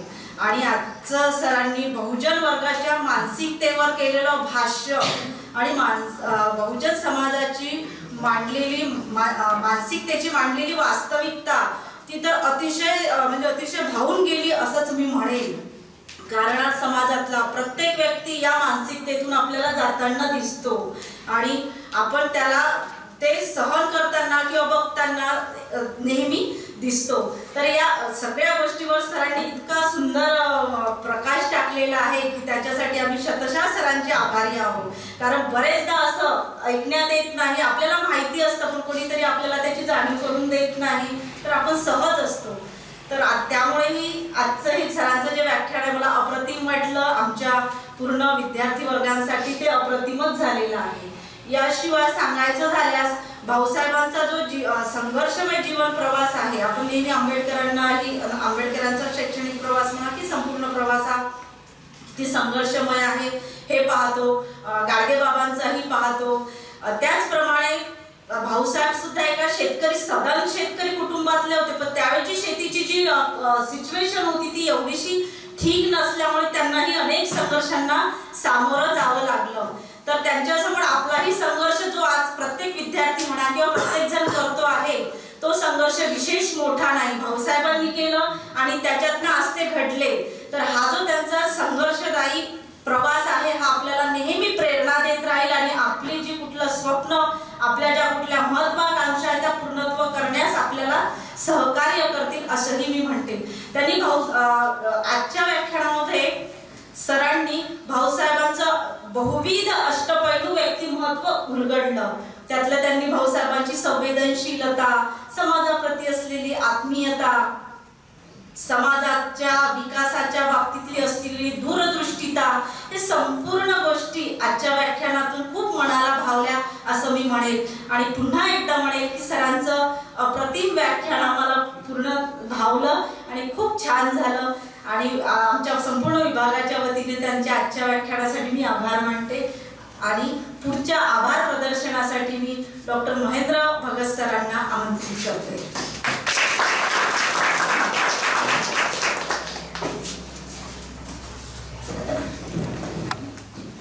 संत गाडगेबाबा अमरावती विद्यापीठ अंतर्गत आपल्या पदव्युत्तर राज्यशास्त्र विभागामध्ये 3 दिवसीय व्याख्यानमालेचं आयोजन आपण केलेलं आहे. आणि आजच्या या 3ऱ्या दिवशी आपल्या सर्वांना परिचित असणारे सुप्रसिद्ध वक्ते, आम्ही राज्यशास्त्र विभागात कमी आणि मराठी विभागातच जास्त असतो असं आम्हाला म्हणायला हरकत नाही, असं सरांचा परिचय आहे. तर त्यांनी आज आपल्या या विभागामध्ये येऊन आपल्याला जे मार्गदर्शन केलं त्याबद्दल मला एका शब्दात एवढं सांगावंसं वाटतं की सर, 10 पुस्तकं किंवा अनेक पुस्तकं वाचण्यापेक्षा तुमच्यासारख्या एका वक्त्यांचं जर असं अभ्यासू भाषण आम्ही ऐकलं आम्हाला त्या पुस्तकांपेक्षा अधिक ज्ञान मिळेल. खरंच तुम्ही भाऊसाहेबांचा हा जो प्रवास सांगितला, तो जो विषय निवडला, त्या विषयामध्ये जो प्रेरणादायी शब्द होता तो खूप भावला आम्हाला. आजच्या काळामध्ये एवढ्या सुविधा असून विद्यार्थी येत नाही, तर विद्यार्थ्यांसाठी खरंच तो विषय मला वाटते त्यांच्या मनाला लागण्यासारखा आहे. धन्यवाद सर, तुम्ही या विषयाला अतिशय चांगल्या प्रकारे आमच्यासमोर मांडलं आणि भाऊसाहेबांची ओळख आम्हाला अगदी जवळून करून दिली. त्याबद्दल मी तुमचे आमच्या या विभागाच्या वतीने आभार व्यक्त करतो, धन्यवाद देतो. मला अजून बोलायचं असं वाटतं की तुम्ही आमच्याबद्दल खूप चांगले बोलले, तोंड भरून आमचं कौतुक केलं. आमचे विद्यार्थी असतील, आम्ही असू, आमचे मार्गदर्शक सर असतील, त्याच्यामुळे खरंच सर आम्हाला ऊर्जा नक्कीच प्राप्त होईल. आणि भविष्यातही तुमचं जे आवडीचे विषय आहेत, सुखी माणसाचा सदरा आणि भाऊसाहेबांचे शैक्षणिक राजकीय विचार, हे आम्हाला नक्की आवडायला म्हणजे ऐकायला आवडेल. आम्ही त्यासाठी तुम्हाला नक्कीच सर निमंत्रित करू. त्यानंतर आपल्या विभागाचे सन्माननीय समन्वयक आदरणीय आपले डॉक्टर प्रणव कोलते सर यांची दूरदृष्टी आपल्या सर्वांना माहिती आहे. सरांना भविष्यामध्ये काय करता येईल, कशा प्रकारे आपल्याला प्लॅनिंग करता येईल सर आपल्याला सांगत असतात आणि वेळोवेळी आमच्या सर्वांना तो अनुभव येतो. व्याख्यानमाला आम्हाला मागच्या वर्षी घ्यायची होती, अनेक कारणांमुळे ती रखडली. सर म्हटले आता समोर खूप घाई होईल, त्यामुळे आपण फेब्रुवारीमध्येच घ्यायचं. कमी कालावधीमध्ये सरांनी हे सर्व आयोजित केलेलं आहे आणि आमच्याकडून हे काम करून घेतलं. आम्हाला अशी मार्गदर्शक लाभले सर, आम्ही खरंच भाग्यवान आहोत आणि आम्ही अजूनही त्यांच्याकडून शिकत आहोत. सरांनाही धन्यवाद देतो की सर आम्हाला सतत असं मार्गदर्शन करत राहतील. आमच्या या व्याख्यानमालेला जी प्रशासकीय मान्यता मिळवून दिली असे आपले सन्माननीय कुलगुरू डॉक्टर मिलिंद बाराते सर, सन्माननीय प्रकुलगुरू डॉक्टर प्रसाद वाडेगावकर सर, सन्माननीय कुलसचिव डॉक्टर तुषार देशमुख सर यांचेही मी आभार व्यक्त करतो विभागाच्या वतीने.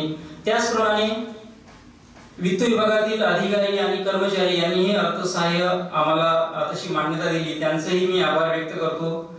जनसंपर्क विभाग जो यांना प्रसिद्धी देणार आहे, जनसंपर्क विभागातील सर्व व्यक्तींचं मी इथे आभार व्यक्त करतो.